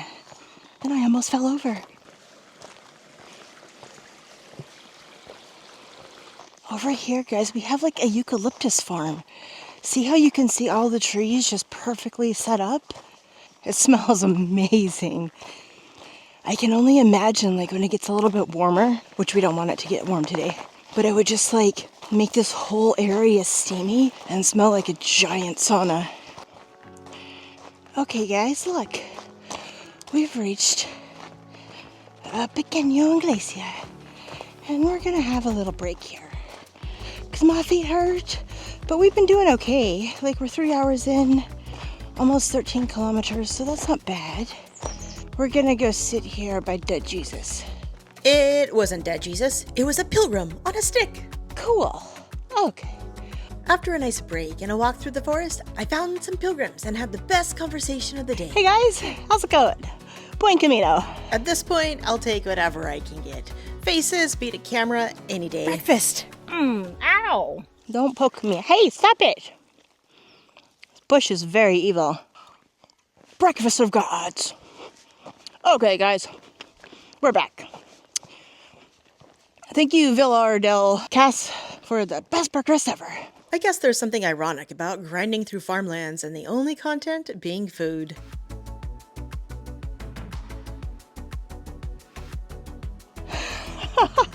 Have you seen something? Here's my hand for size. Wow. Well done, Mama Nature. Well done. Well, the Camino wasn't really delivering content today. So I took a random left down a farm road and let a forum on the internet I read decide my fate. I just checked Google Maps and like this road isn't even on Google Maps. We're off the grid. How awesome. I love stuff like this. Like, I don't know if it's the smartest thing to do a detour on our longest day yet. It wasn't, but adventure doesn't always follow yellow arrows. Holy crap. And it's just here, waiting to be explored. Deep in the Galatian forest is a church built in the 9th century. These days, it's protected by vines, pokies, Ow, ow, ow, ow, ow. and probably medieval COVID. See, bats. Bats are in the church. Crawling through the ruins, I can only imagine how majestic this place once was. A sparkling white masterpiece that knights and Templars might have frequented for centuries. Now, it's just crumbles. Look at how Mother Nature is just covering the walls. It's pulling the rocks apart. And the most precious artwork locked inside only for the sneakiest of pilgrims to see.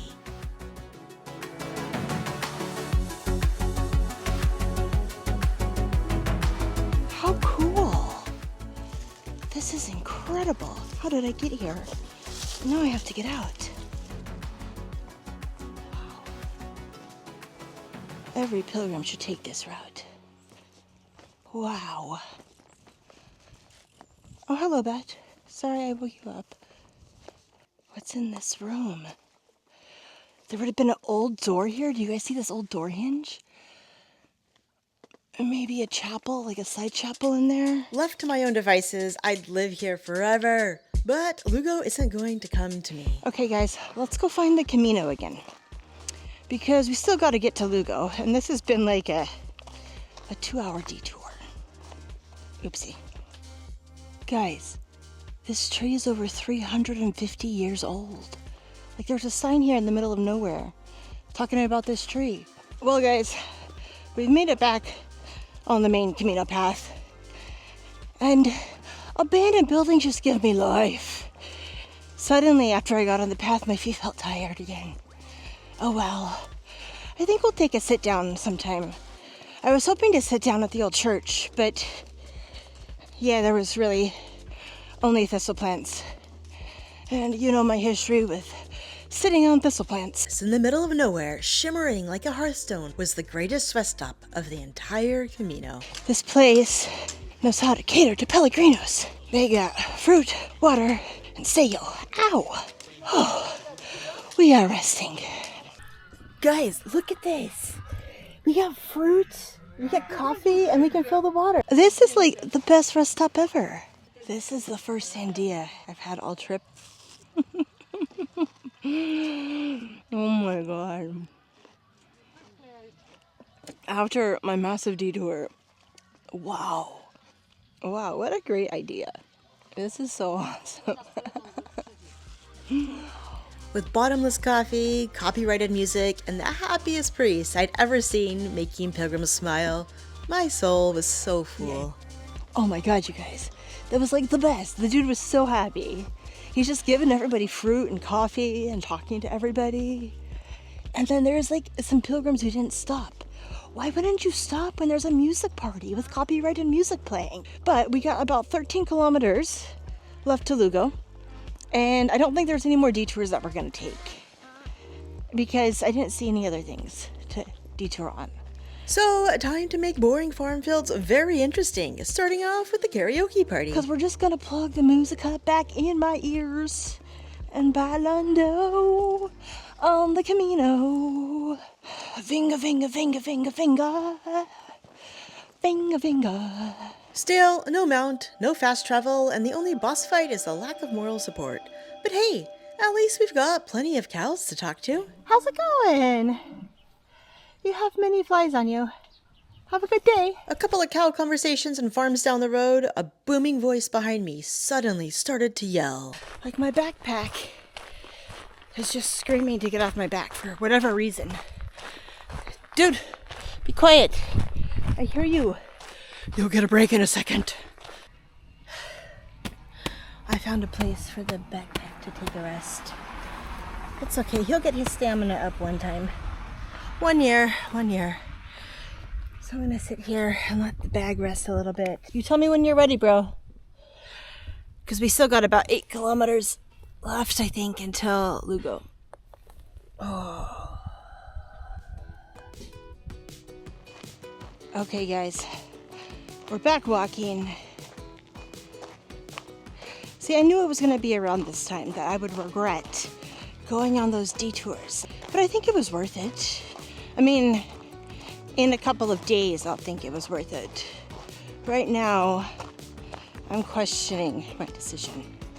But we're making pretty good pace today. Like, we've been going 7 hours, 28 kilometers, and our moving speed is a little bit faster than normal. At this point, my backpack and feet had convinced my mic to also go on strike. So you get voice over me for a bit as we wandered through a druid forest, crossed the highway, and somehow ended up in an abandoned farmhouse turned arcade. Because sure, why wouldn't there be a Pac-Man in the ruin today?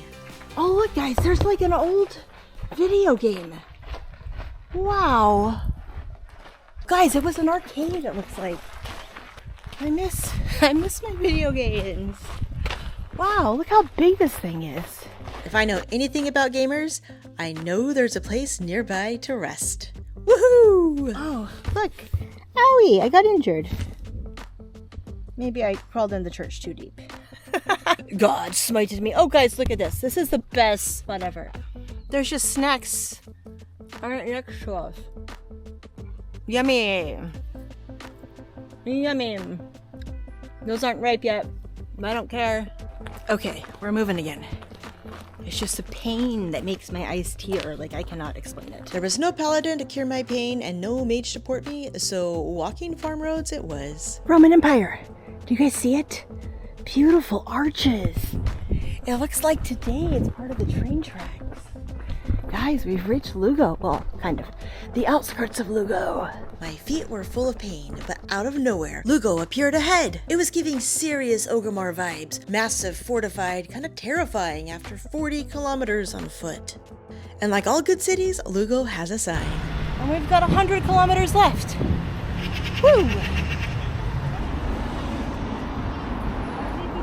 So Lugo is a city entirely surrounded by Roman walls built in the 2nd century or 3rd century.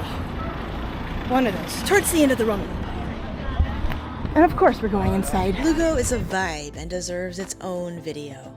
It's got magic lore in the church, magic Roman walls, but that's not why we're here today. We're following the seashells to Santiago. It's like a legit city. This is so weird.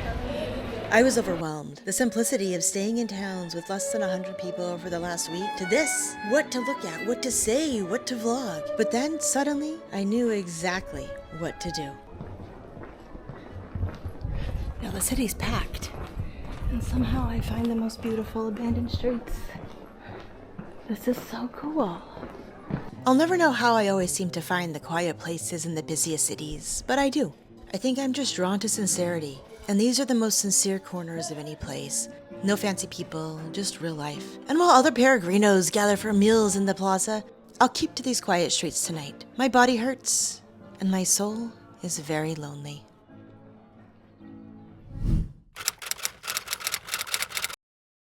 Good morning. About 6:30 a.m. We're getting a little bit of a later start because I needed sleep. With nearly 39 kilometers covered across 11 hours, thanks to some epic detours I took. I decided to take it a little bit more chill today. So let's go continue. Day 12 of our 18-day journey walking across the Camino de Santiago. Nothing like a bit of adult entertainment to kick off the morning ride, courtesy of Lugo's finest graffiti artists. You'd think they could draw something else, but no. Oh, it's a penis. Not gonna lie, the road today was straight. The vibes were flat and I was tired, but just when I was about to give up, the Camino in its weird little way gave me some hope. Guys, we got a seashell in the shape of a drain. Goat. He runs like a baby deer. Oh wow, there's lots of baby kittens. How cool. How cool. I think their owner is coming home, so they're all happy to go see the owner.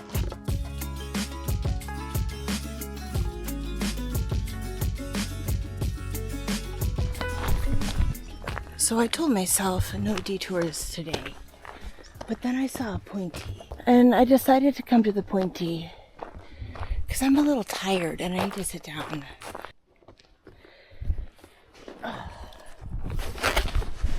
Oh wow, it smells really good here, like mint. It's this, guys, it's fresh mint.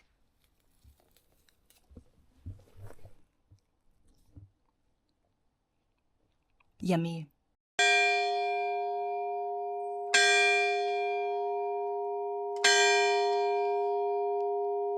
I totally didn't plan that.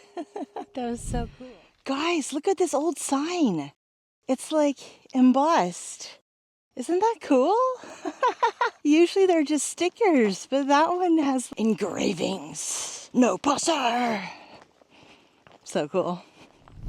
Okay, guys, let's get to that vending machine. Rumor had it that there was a vending machine on the trail selling coffee, but today had serious last 100 kilometers for TikTok pilgrim energy. But there were so many people there and I just wasn't feeling coffee. The vibes were totally off. And when the Camino says keep moving, you listen. So we'll keep going. In about 10 more kilometers, there's a bunch of albergs. I don't know, maybe one of them is selling coffee or something. We'll see. This is this little town. There's a lot of new pilgrims on the road. I mean, it's kind of cool though, because like they're all energetic. Clean clothes, clean backpack. And then there's still a handful of us that are, you know, trudging along from Oviedo. So yeah.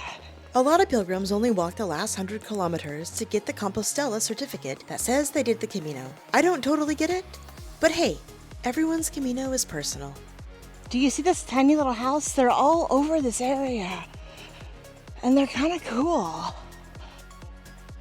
Look, another little tiny house. Oh, guys. So we've been on this road for like the whole trip. We're about 13 kilometers in.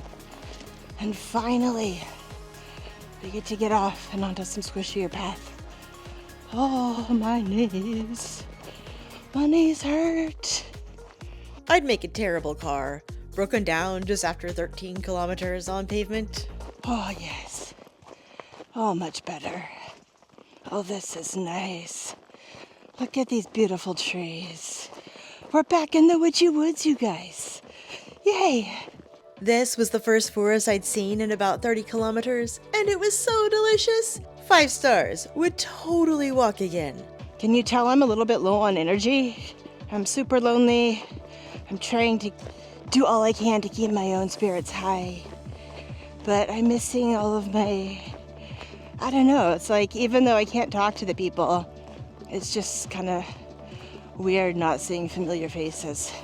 And just as I'm talking about this, it's like the Camino always brings you exactly what you need. Hola! Say hi to the vlog! Muchas gracias!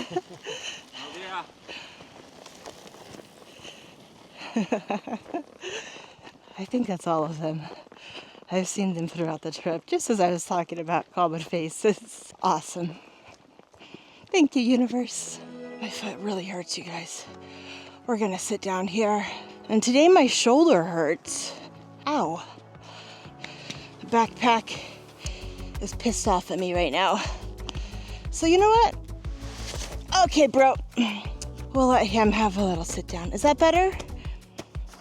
I got emergency bananas.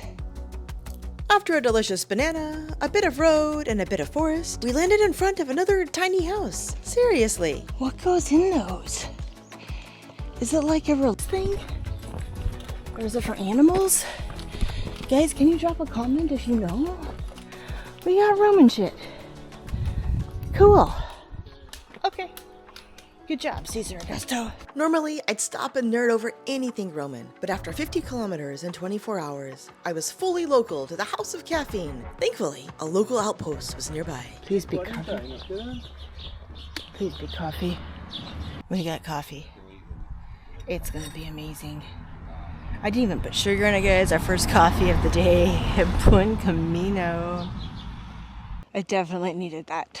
The peach. So now we've got about 10 kilometers left to our little place we're gonna sleep tonight.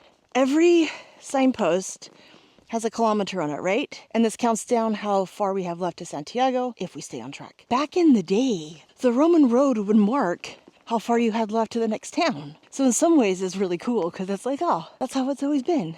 Thoughts that you get from me after doing this for 12 days. So, guys, another tiny house. Still, no idea what these tiny houses are, but I can confirm this dog, in fact, is tiny. Science! Hello? Hello? Yeah?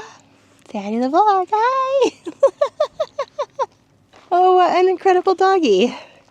I would like to take him and have him be my hiking buddy. So I asked Senor if he wanted to come for a walk. And apparently he said yes. Oh, now he's just like peeing on everything. Okay, Senor. Empty your bladder. How cool. I'm like a real pilgrim now with a doggy. I have absolutely no idea where this dog came from, but he was exactly the vibe I needed. He peed and pooped more times than I thought physically possible for any such tiny creature. But for about an hour, he seemed just so happy to have someone around. And honestly, so was I. This village is really cute, you guys. And it smells really good too. It smells like a grilled barbecue. Barbecue something. Oh, you thought Senor left? Nope. He's still with us. Oh, now you're taking a poop. Perfect. You'll go in my compilation of animals that poop in my vlog. I think he just wanted someone to take him for a walk. We're calling him Jimmy. Because why not? Oh, there is he. That's his name, Jimmy. Wow, that dog was legit morale boost. But yeah, so we've got about 4 kilometers left into the town. I think the mic has died, by the way. Camera's almost out of battery, mic is dead, so I guess that means we're almost ready to be in bed. Bailando on the Camino, or a poet. Between the loneliness, the tiny dog, the pavement grind, and a few quiet tears, there was something unexpectedly beautiful about today. Somewhere in it all, I think I finally got it. The Camino isn't about fixing anything. It's just about feeling it. We made it. We're here. Okay, let's get our key. They had beer. So hell yeah, we're gonna drink a beer. Oh, a seat. Good morning! Oh, boing, boing, boing. It's day 13 hiking the Camino de Santiago, and we're starting in the dark, which is the perfect time to explore abandoned buildings. Look what we found. A little house. Maybe is it a barn? It's a massive spider web up there. Thank you for my room tour. But we found a dude this morning. Here in the water. Let's see what other cool stuff we can find today. Now on day 13, it'd been about a week Since I've watched the sunrise. So day 13, you're my lucky number. You can watch the sunrise. After sunrise, I walked through the obligatory morning forest before greeting my fellow early morning risers. Guys, look how tiny that baby cow is. Welcome to the world, baby cow. And then, my biggest challenge of the day sat right in front of me. I'm almost out of snacks. I have Kendall mint cake, I have a banana, and I have a peach. Which is not a whole lot to eat for basically the distance of a half marathon, but that's what I have. So what am I gonna do about it? I stocked up on snacks 2 days ago, but my backpack can only hold so much. And after walking like a Roman soldier for 2 weeks, I eat like a hobbit. I'd be super happy if we could find coffee, but I don't know if that's gonna happen. Coffee or not, it's time to eat. Banana time. Good morning, cows. Even cows have to go for a walk. Good morning. Why are you stopping? Go for your walk. See, that's why we take breaks. We get to see cool stuff like that. We made it to the top, I think. But where's the sun? Sun is there. Today's route was actually pretty chill. A bit of uphill, which we just completed, and now a long, slow descend into hopefully coffee. Guys, we're finally off the road. Oh, it's painful. I mean, the whole hike has been painful, but like, there's just something. The squishiness of the floor. Mama Nature knows how to cushion my knees.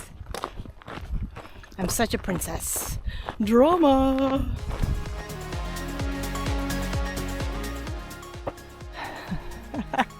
Everyone likes math graffiti, right?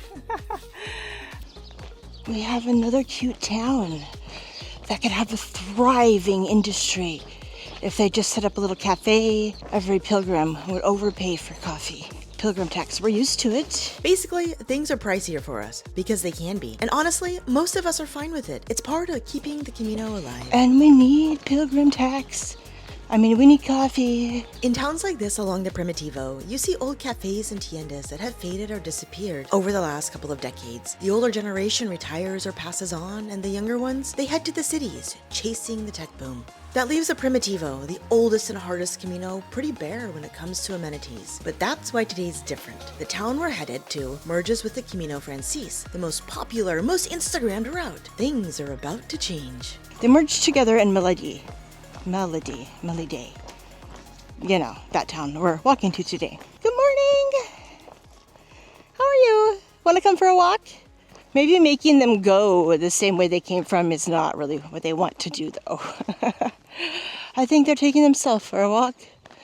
Nice little morning stroll. These purple flowers in the early morning light. Just look how happy they are. I guess the autumn colors are starting to set in a little bit too. Because like you see all of the grass that's not burnt, just like it's resting. Which is exactly what I did next. Guys, we found coffee. Finally. Yay. No idea why the coffee shop came with fish, but it did. Hi guys.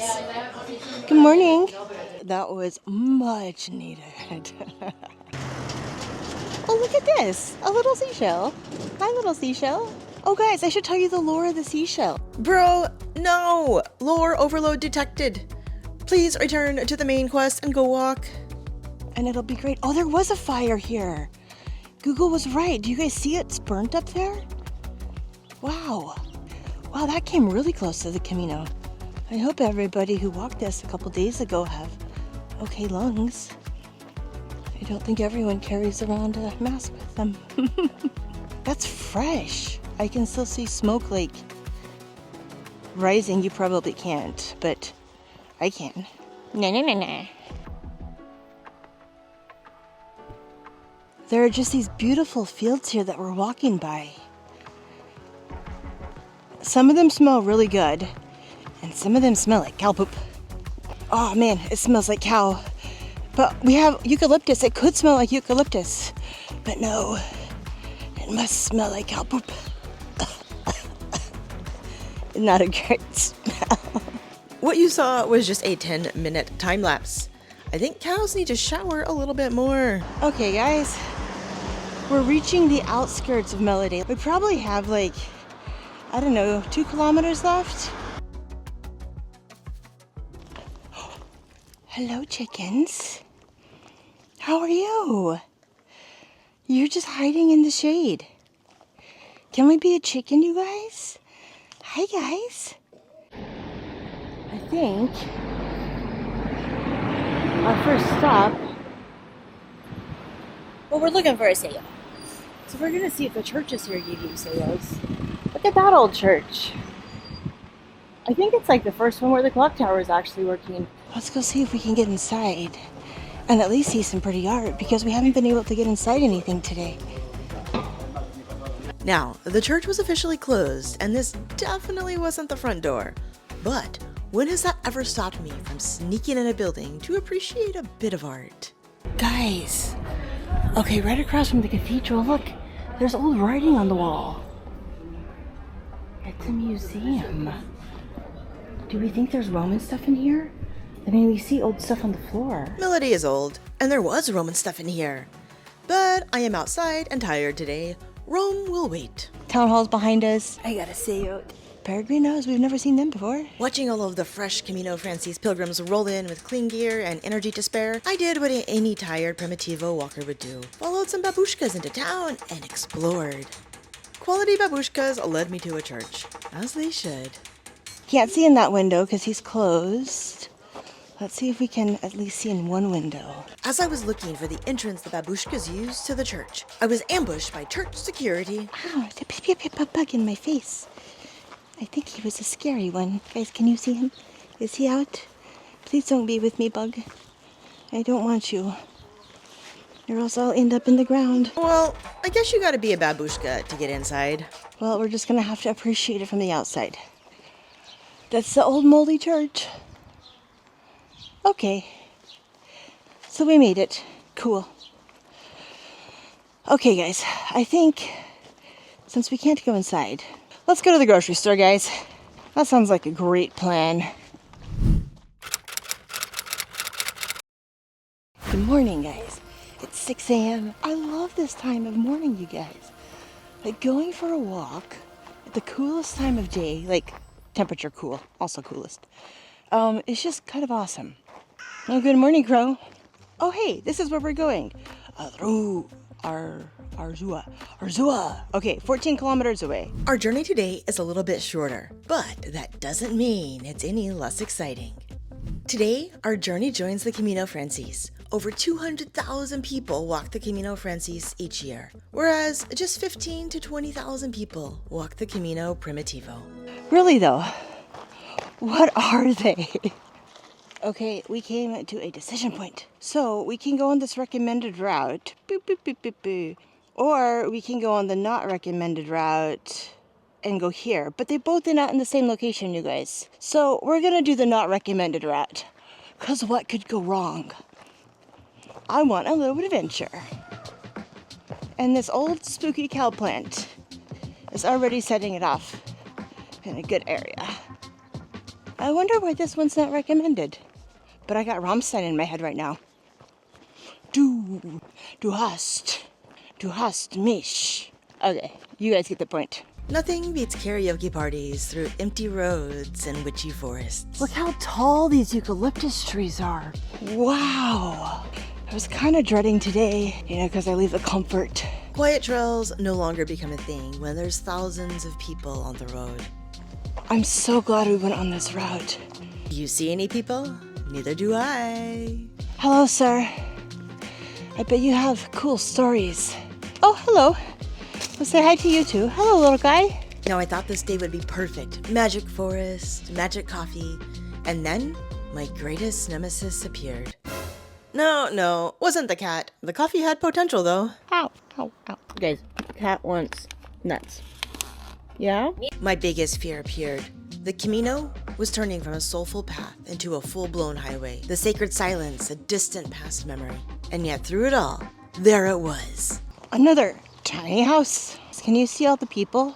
This is so weird. And it's still early. Like, I can only imagine what's gonna happen in another hour or two after breakfast happens and most people get on the trail. We got the sun coming over the hills. It's kind of weird. Like, just a couple of days ago, we were in these massive mountains and now they're more like rolling hills. After a stroll next to the road, I came to another decision point. Now we could go left and it's out of the sun, but Mama has to pee. I don't want to pee and have everybody watch me. So we'll just go this way and look for a bar. With over 1,000 pilgrims a day crossing this trail, not only would I squat on thistles, but now everyone would see me. This is such a different vibe than the other days. Like, there's so many coffee shops and I'm spoiled. Look, we got another coffee. Mostly because I had to pee. After coffee, and yet another Lex Friedman-linked podcast starring me, I realized one thing is consistent on this trail. Guys, look at this one. It has little dingle bells up top. Still don't know what these are, but they're cool. This little town is beautiful. Look at these fuzzies.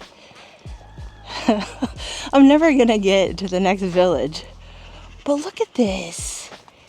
Isn't that cool? I'm probably allergic to it, so I won't pet it, but it's very pretty.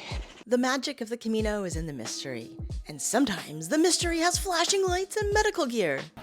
Hola, buenos dias. Guys, the Camino Francis has medics. Whoa.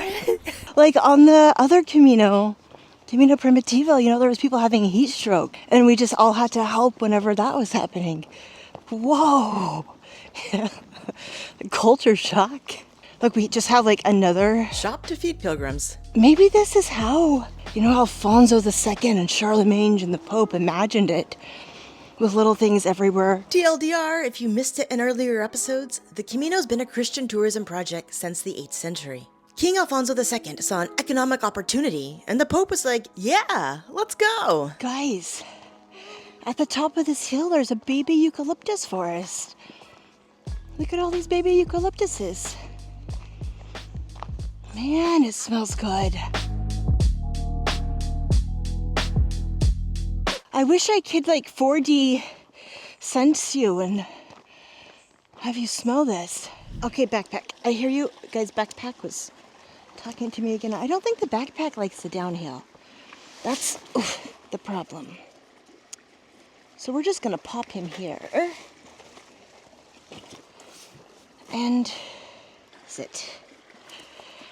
Oh, see, as we get closer to Santiago, this is where the original pilgrims, all these streams, they would wash and they would get clean from their long hike over the mountains. So they would stop in all these streams closer to Santiago to get clean before seeing the magic.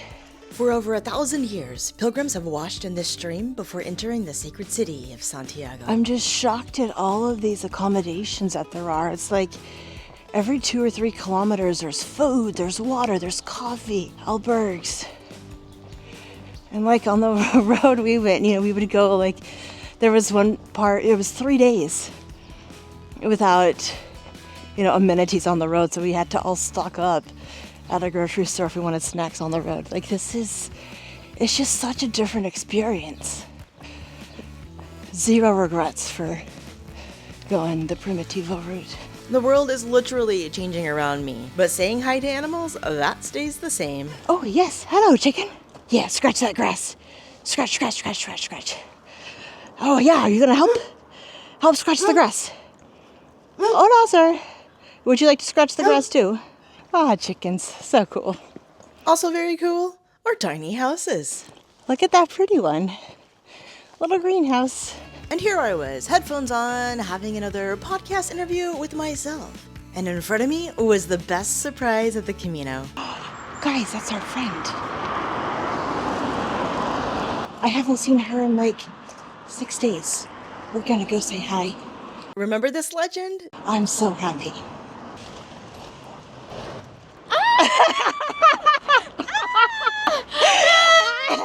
Oh my god!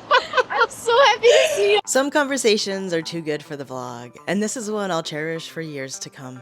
And to see her again, that was incredible. Okay, now in this town, this is where it's gonna get crazy busy on the Camino because all of the different Caminos merge here. So yesterday we merged with the Camino Francis, today we're gonna merge with the Camino Norte, and I'll probably lose all of my friends that I've had on the Camino. But that's okay, because at least I got to say goodbye to them today, so it's okay. Not gonna lie, I was on the brink of tears at this point. But enough of tears. We have apparently set a new camera aspect ratio and new pilgrims to enjoy. Everyone is so clean. So here's my plan. I'm gonna try to find the place to like grab an orange juice and a water. Zuma de Naraha. That sounded Arabic. Orange juice. And then I'm gonna go to a grocery store. Protein shake. I'm living off these. And then I ran into some sort of a festival in the middle of town.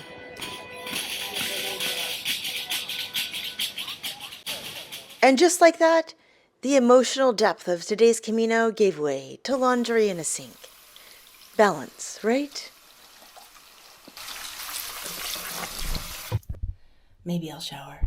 Guys, these beds are so amazing.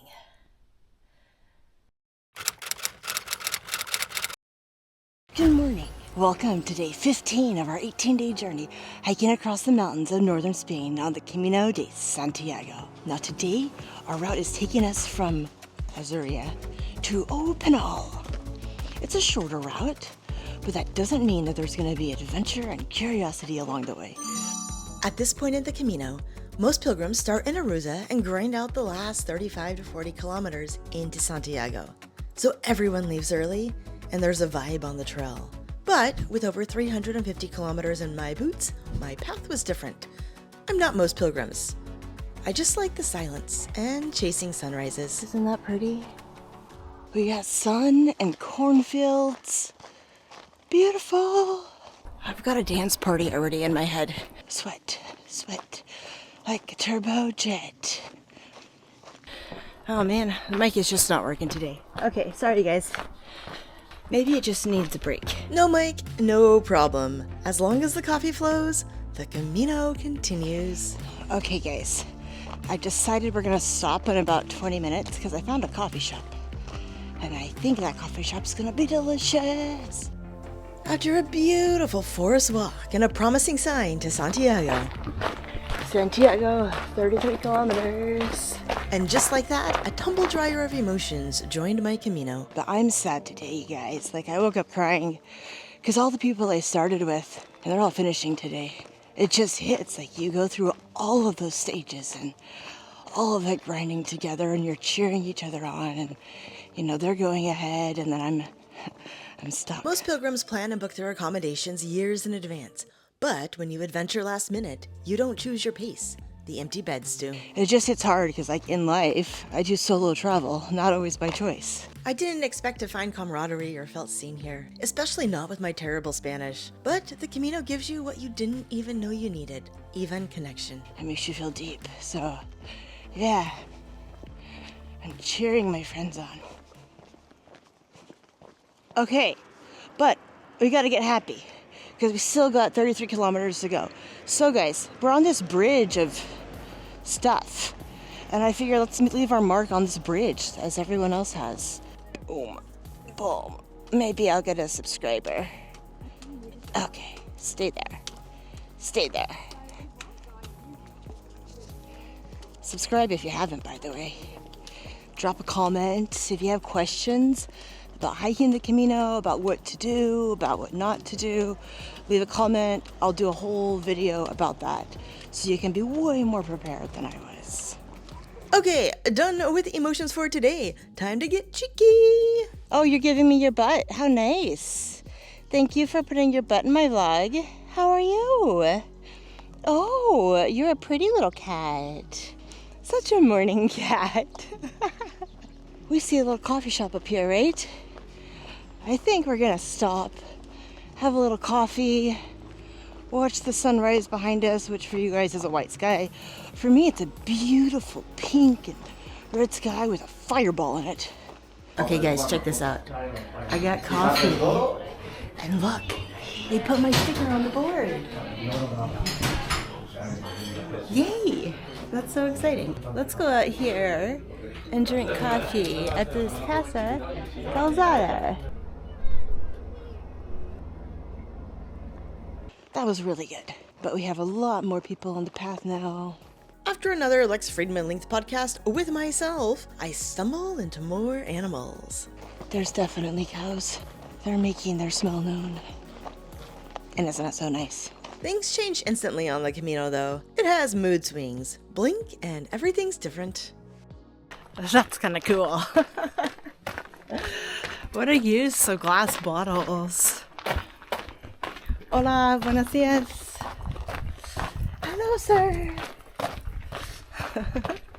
30 kilometers. Oh, look at this. We get to go through a little hole.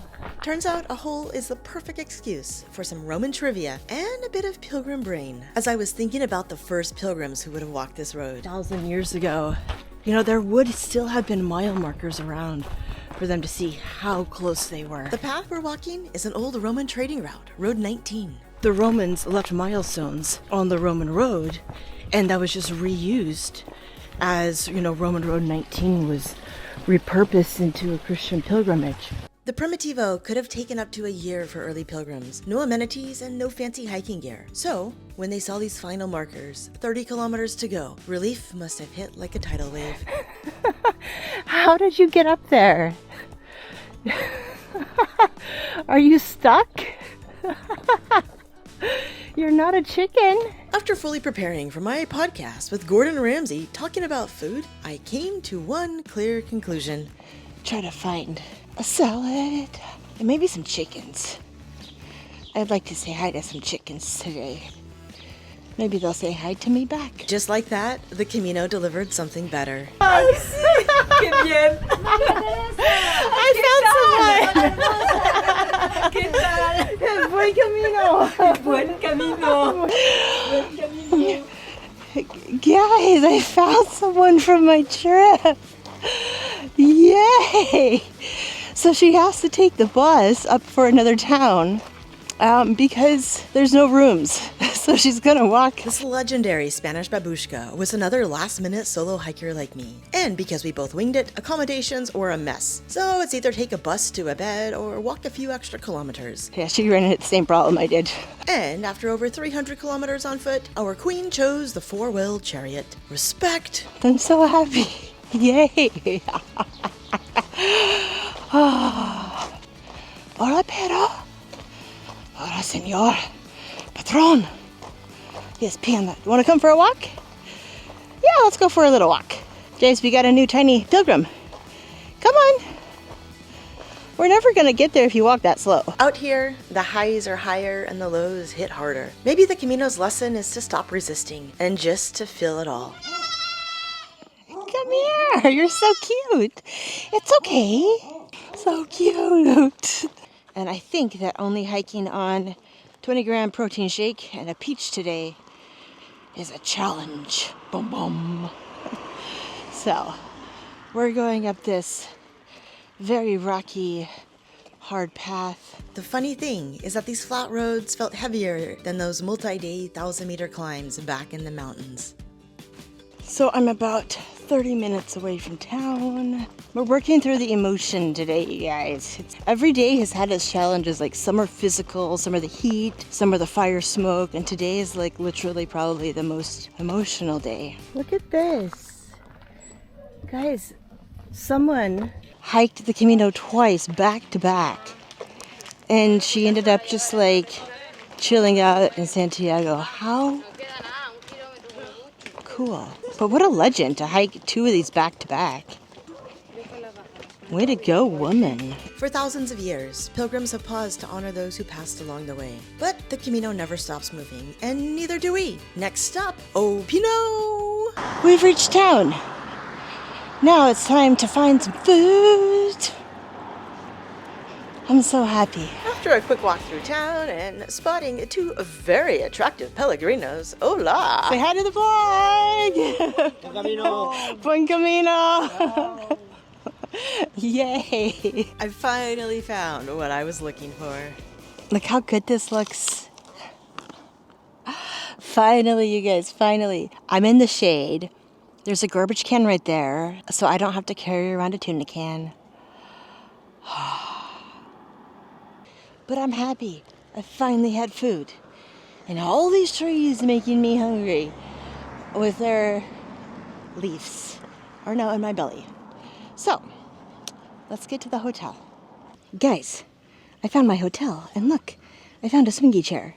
So Backpack is sitting over there, hanging out. So I'm gonna chill out here in this chair, and then take my shoes off, take a shower, have a good cry. Today had so many ups and downs, but that's okay, because tomorrow is even gonna be a banger of an episode. So you definitely wanna watch, because tomorrow we're going to...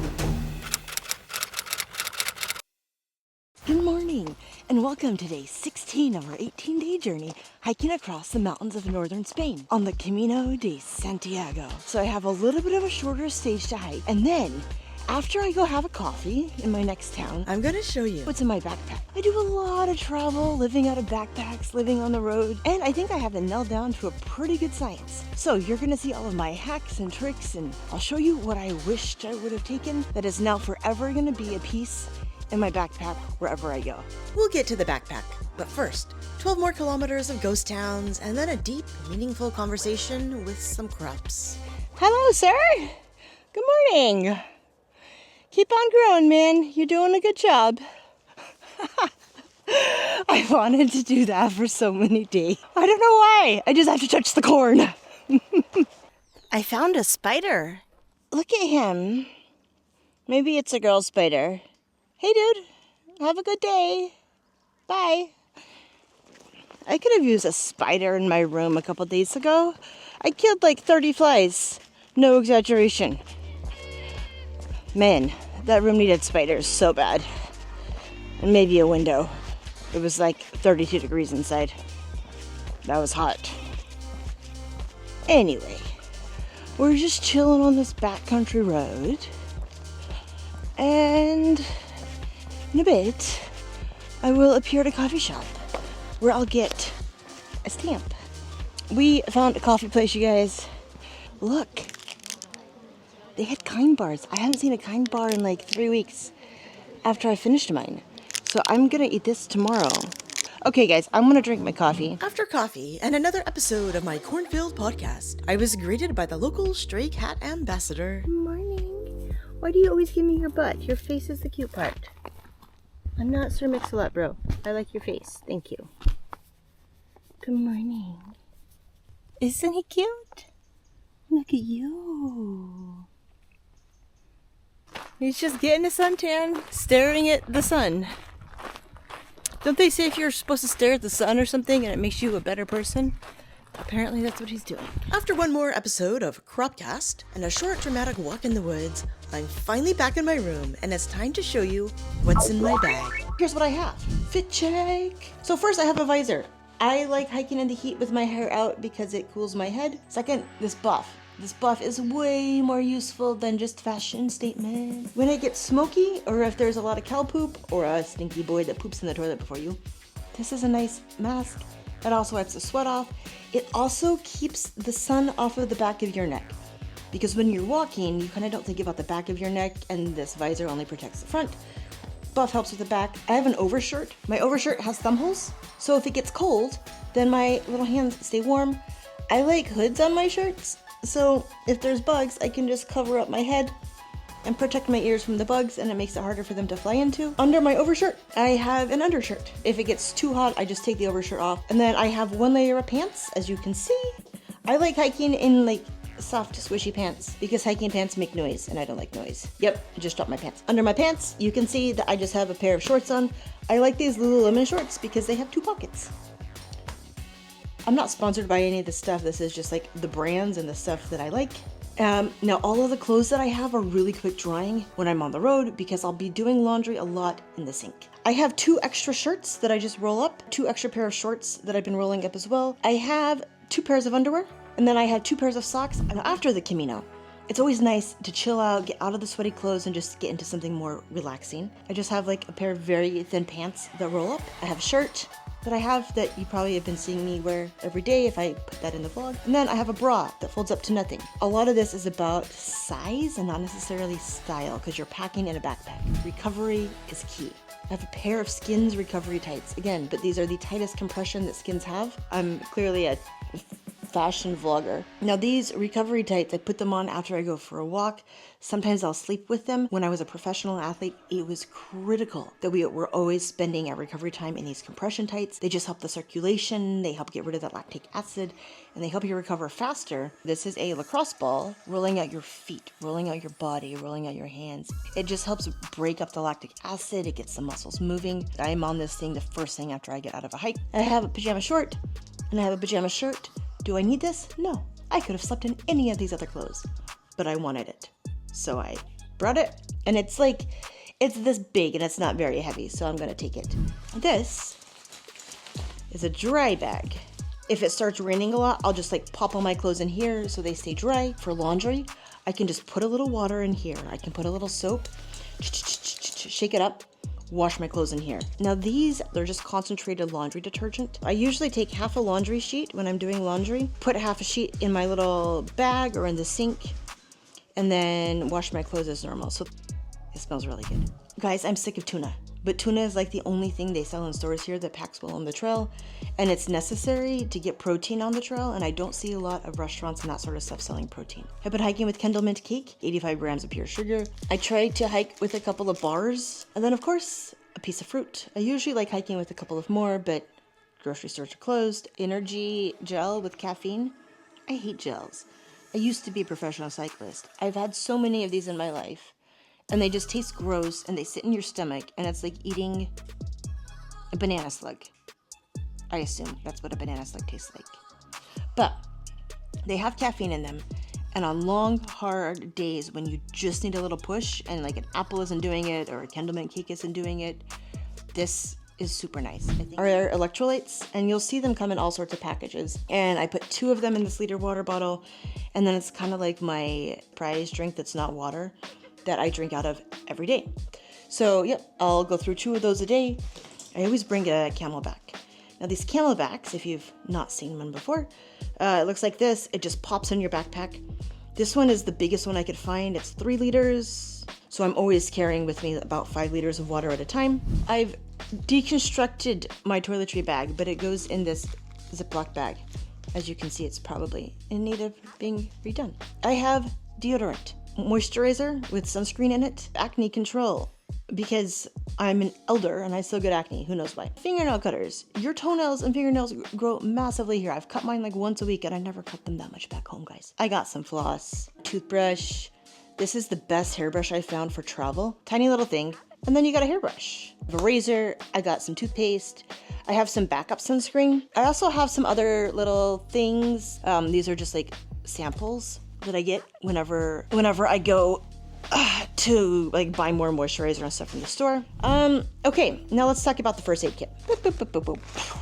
Okay, so then in my first aid kit, toilet paper, tampons, pads, guys, bring them. It doesn't matter if you're a dude or a girl, you never know when it's gonna happen. They squish down to nothing, so why not? I have a thermometer, safety pins, with cohesive support bandage. So if you need to put compression on something, or if you have a joint that's inflamed, this is kind of nice to wrap around. It sticks to itself.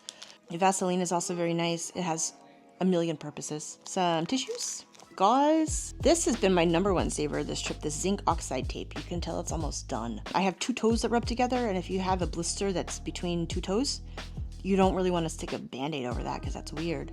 So you stick this on it so they stop rubbing together.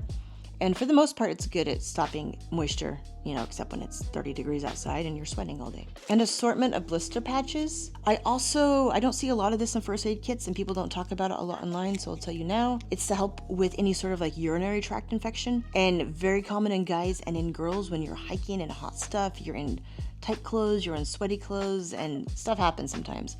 It's a heat retaining foil blanket. So it's those silver blankets that you see marathon runners covered in after they finish your race. Like after your body goes into shock, you get really cold, and this helps to trap some of the heat in the body. Now, there's going to be one thing that I discovered during this trip that is now going in my first aid kit from now on out. It's an FFP2 mask.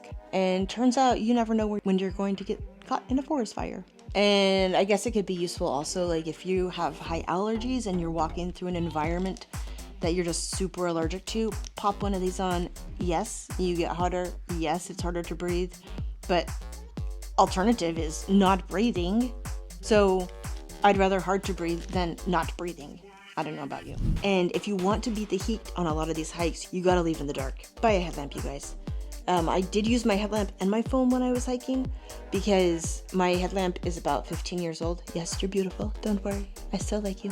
But it's just not as light as a lot of the newer ones are. So go spend 20 bucks, buy a headlamp. Money. Cash and money. Guys, this is key. Because a lot of the coffee places are family owned, cash just helps with the transaction fees that credit cards charge. That's all I need to go on a hike. But I'm making YouTube videos. Pouch for my microphones and my batteries. Reusable power brick. You can always charge your devices. It's waterproof. But what I keep in here is my spare hard drives. I keep a bunch of other electronic stuff in here that I need for filming. You can just hang this also on the outside of your bag. Wonder does an amazing line of gear. So I got a Kindle. This monster is my computer. The reason I have this massive thing here is that it's waterproof. So you have this thing and like you got a double seal, right? Boop, boop, boop, boop. And then my computer fits on the inside. This is probably the heaviest thing that I've been hiking with, and it's a pain in the butt. This is the reality of life of a YouTuber that's still not monetized yet. Subscribe! So that's all the stuff that's currently in my backpack, and all the stuff that's always in my backpack when I go for adventures and explore. So this is a Osprey Series 36. One tip on the backpack, make sure that you get it fit to yourself. And everyone has a different torso size, and you want to make sure that your backpack fits your torso. I'm now gonna have to put all of this stuff back. I really messed it up, didn't I? That's okay. I'm gonna stick it back in that bag because tomorrow, guys, we're reaching Santiago. Good morning and welcome to day 17 of our 18-day journey hiking across the mountains of northern Spain on the Camino de Santiago. It's like 5:25 in the morning and today we're headed to Santiago. Today's pre-dawn Camino came with a glitter beetle, Good morning. a magic rock, and a snack that didn't taste like cardboard. And then out of nowhere, an empty chapel, old art, sacred silence, and smells so good I briefly considered becoming a nun. That was so pretty. Let's continue to hobble along and enjoy this pain that I have now. Apparently, a new blister has decided to join us on day 17. It's right on my heel. Why must it be on my heel? Blister or not, this vagabond still had XP to grind and kilometers to cover. One thing I find so incredible is like it's just pitch black. And then you give it 5 minutes and it opens up into this light. Another tiny house. So weird. You know, I think it's interesting as I'm walking here, I'm thinking about like the whole journey. I thought this would be mostly a physical challenge. You know, blisters, heels, and heat. But no one really talks about the emotional part, or how lonely it can feel when the connection everyone in the movies promise doesn't quite show up. This is probably the most alone that I've been, yet surrounded by so many different people. You know, I find like whenever the trail is more sparse, everyone was looking out for each other, and here it's just like no one cares. Very few people say hi. I think there's something in that we need to learn in society. But first I see a cat. Hola! You have very pretty babies. Good job, mommy. Hey, babies. They're so tiny. Oh, such cute babies. And like one of the coolest things I think that I found is just like finding happiness in the smallest things. You know, finding a coffee shop that's open, or finding a peach when you're on like a really, really hot mountain road. You just find joy in like the smallest things. You just turn your life down a little bit and everything else turns up. Oh look guys, we got another church that's open. Back in the day, this stretch of the Camino was all about spiritual preparation. But, like every other church on this route, I'm here on my personal mission to find the little Pellegrino statue. You know, it's like a Where's Wally type thing. But Wally's the pilgrim. There's always some little statue for him. It's like, it's incredible. After Wally Pilgrim Pokemon was acquired, it's time for our next checkpoint in today's quest. Café con leche. Dun dun! Finally, I found a coffee place. Yay! And my backpack wanted to sit down. So my backpack is gonna sit down. Oh look, guys, they gave me something. What's a galleta con manzana? We're gonna try it. Oh, it's really buttery. Cool. Calories. Yes. Okay, I'm gonna drink my coffee and then we're gonna get back on the road. And guys, I will have energy once we get back on the road. Coffee. And my backpack won't be so tired anymore. One post-coffee caffeinated podcast later, I ran into this random statue thing. We have a daddy pilgrim and a baby pilgrim. And an actual baby. Okay, well, chill out, baby. With your baby pilgrim. This trail never ceases to give me joy. Zapato. With Santiago on the horizon, I was taking every side quest I could. Good things must end after all, but let's drag them out just a bit. One side quest led to a box full of popes. Oh, look at this. Look, guys, we got a pope. We got another pope. We got a hand. And then we got some fishes.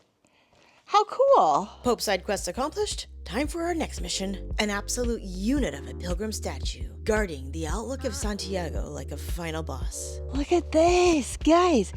In the distance, we can see the cathedral we're walking to. Hello, sirs. Subscribe and watch my journey. Oh, this dude has seashells stuck on him. He has his nice pilgrim bag, just like me. See, I got my little one. He has a big one. Look at the size of their foot. Here's their foot, right?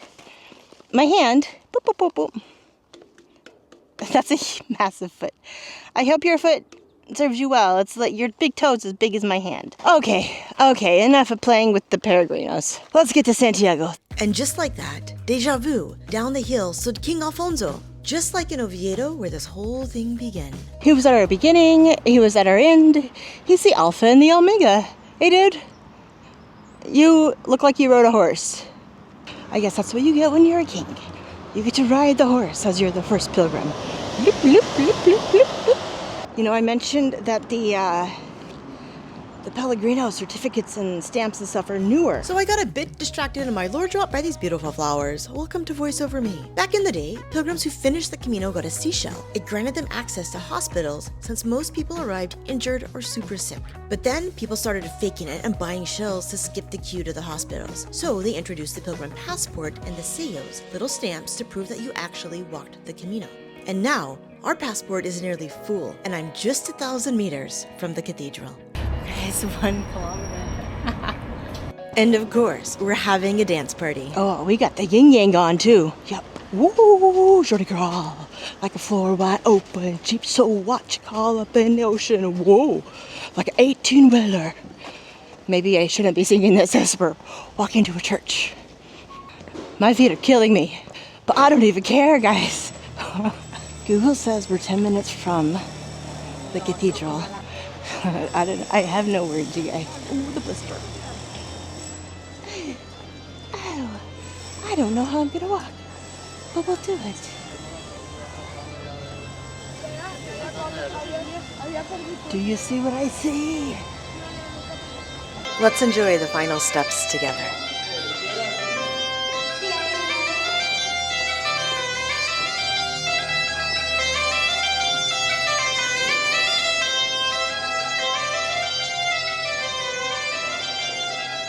We still got our Celtic vibes.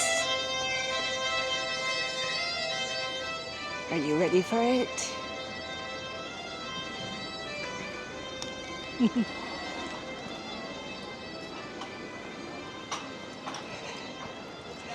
Guys, we made it. Wow. Wow. Oh, we got our pilgrim statue up there. Why am I crying? I'm just so happy. We made it.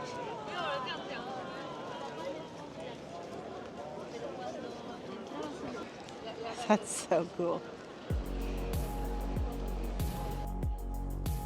I just stood there, watching other pilgrims walk in, letting the sun melt the clouds while I tried to process what all this meant. So I'm gonna sit here in the sun.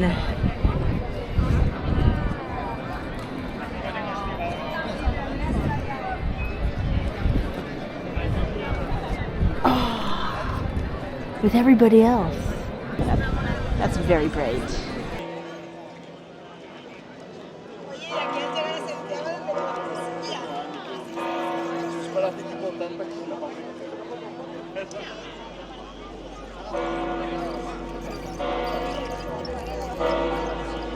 After soaking it all in, it was time to end the journey properly. Off to the pilgrim office to get my Compostela, and for once, I had nothing to say. The tears were real. Boom, guys, we made it. I promise I'll stop crying at some point. Let's enter. Guys, we got right in. 218. Okay, let's go to table 5. Hola. Where are you from? Canada. Canada. Welcome. Yes, thank you. Guys, we got a certificate. We need a table so I can show you all of the items that I got. It's all in Latin, and they put my name in Latin, so that's cool. And I got my Peregrino. I got a certificate holder. Bonk, bonk, bonk, bonk, bonk, bonk, bonk, bonk, bonk. Yes, it's August 25th. It takes me a while to edit. We did it. How cool. Okay, guys, let's figure out how to get inside this dinging church.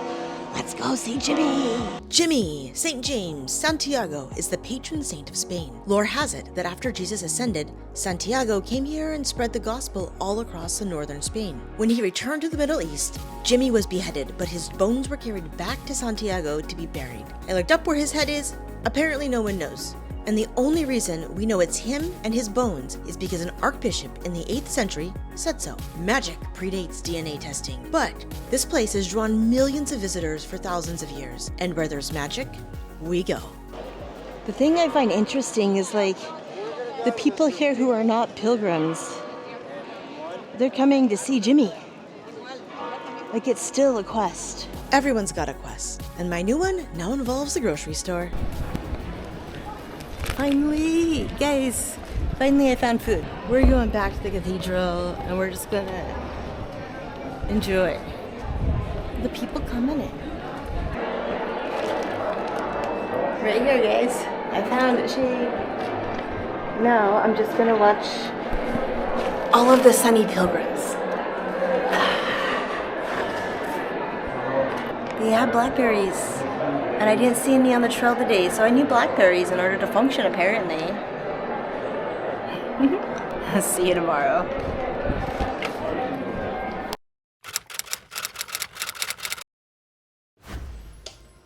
Good morning. I'm in a palace and my legs don't work. But look, I got coffee. Oh, that's hot. Oh, that's hot. Woo! Woo! Woo, pilgrim coffee. Look at this key, you guys. It's massive. Day 18 of our 18-day journey hiking across the mountains of northern Spain, and we're in a freaking palace. How cool is this? This hotel used to be a medieval pilgrim hospital, and then some rich dude turned it into a palace. Fast forward a few centuries, and now it's a luxury hotel with medieval furniture. Let's test it out. Oh, that's not very pilgrim comfortable. My first quest was finding breakfast. But it turns out medieval hospitals are pretty confusing to navigate. We have our pilgrim. Through the stairs and some secret passages I'm still not sure I was supposed to be in, I found the hospice room. This is where the sickest of sick patients would be. It says Observatory of the Dying. So if you came here and you were really, really sick, you would just be plopped in there. A morbid thing to vlog before breakfast, but hey, hospital! Back then, pilgrims wrapped up their Camino here in the dormitories where breakfast is with a view of the cathedral. Just swap beds for buffet tables and the view of scaffolding. We have stuff to make a sandwich, jamon. This is amazing. We're now eating. Oh, where pilgrims used to sleep. Okay, I'm gonna go get some food. I'm not eating tuna out of a can for breakfast, you guys. Breakfast done, and you'd think I'd just collapse on this bed. Very comfortable. Oh. But no, this pilgrim doesn't stop. Apparently, I signed myself up for a babushka bus tour yesterday. There was someone in the streets who stopped me and was like, hey, Roman something. And I'm like, what? And then they said witches. And I'm like, I'm in. And with that combination, it's gotta be cool. This would prove to be my most questionable decision of all 18 days. But hey, Adventure doesn't come if we stay in our Pilgrim Princess bed. So the audio I recorded on the bus was terrible, and the English tour I bought was missing a fairly crucial part, the English. Shout out to Google Translator for filling in that gap in their customer service though. It was weird seeing all of the scenery I'd just spent days hiking through fly by at breakneck speed. And like all classic babushka bus tours, it was stop and go. First, a town with a very cool bridge. This is beautiful. But Ben, I think we should do something very dangerous, right? Why not? What could go wrong? We're walking on the waterfall. Bring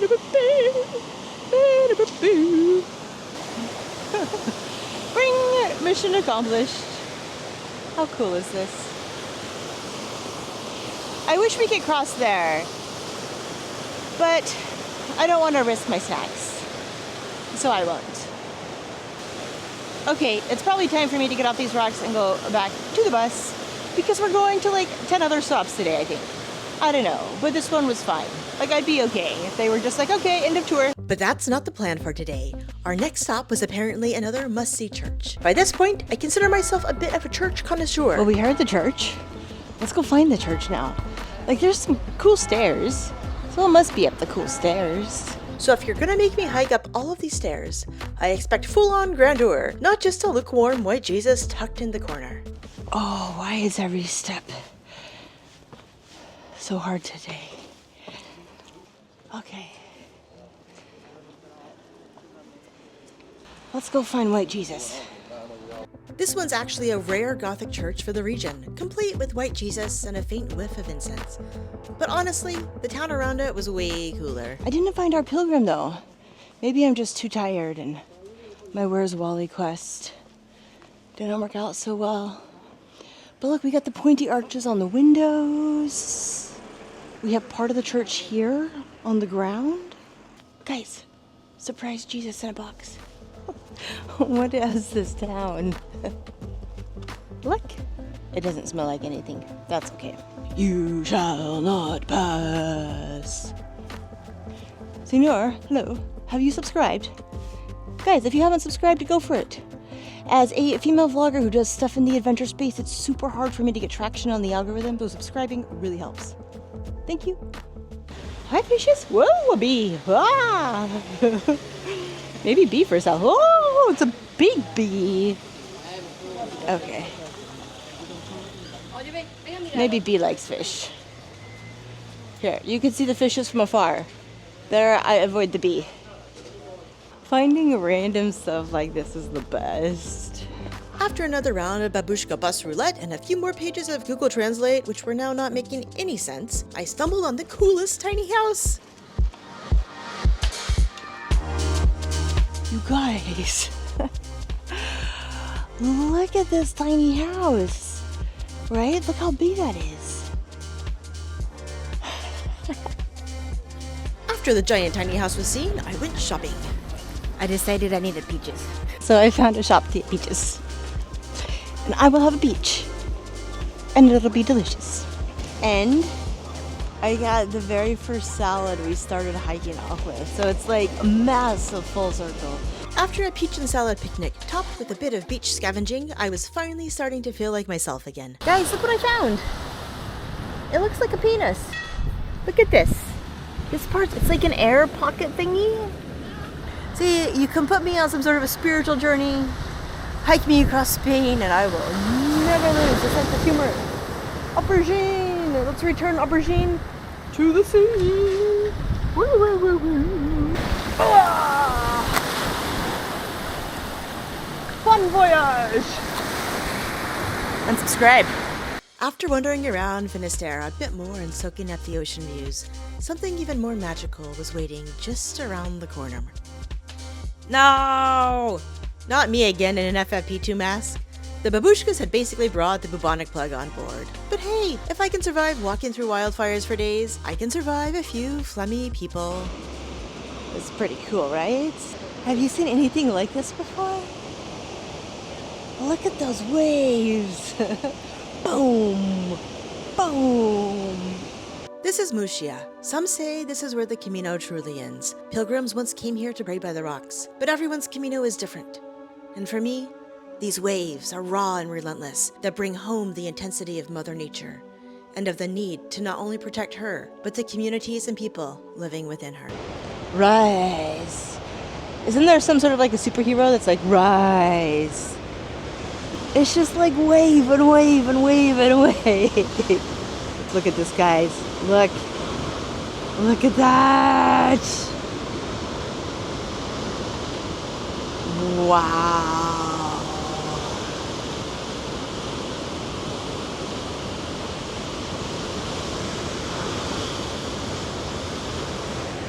Anyway, thanks for coming along. This is like a highlight of my trip hiking the Camino de Santiago. Thanks for watching, stay curious, and I'm sure I'll see you soon. Ciao.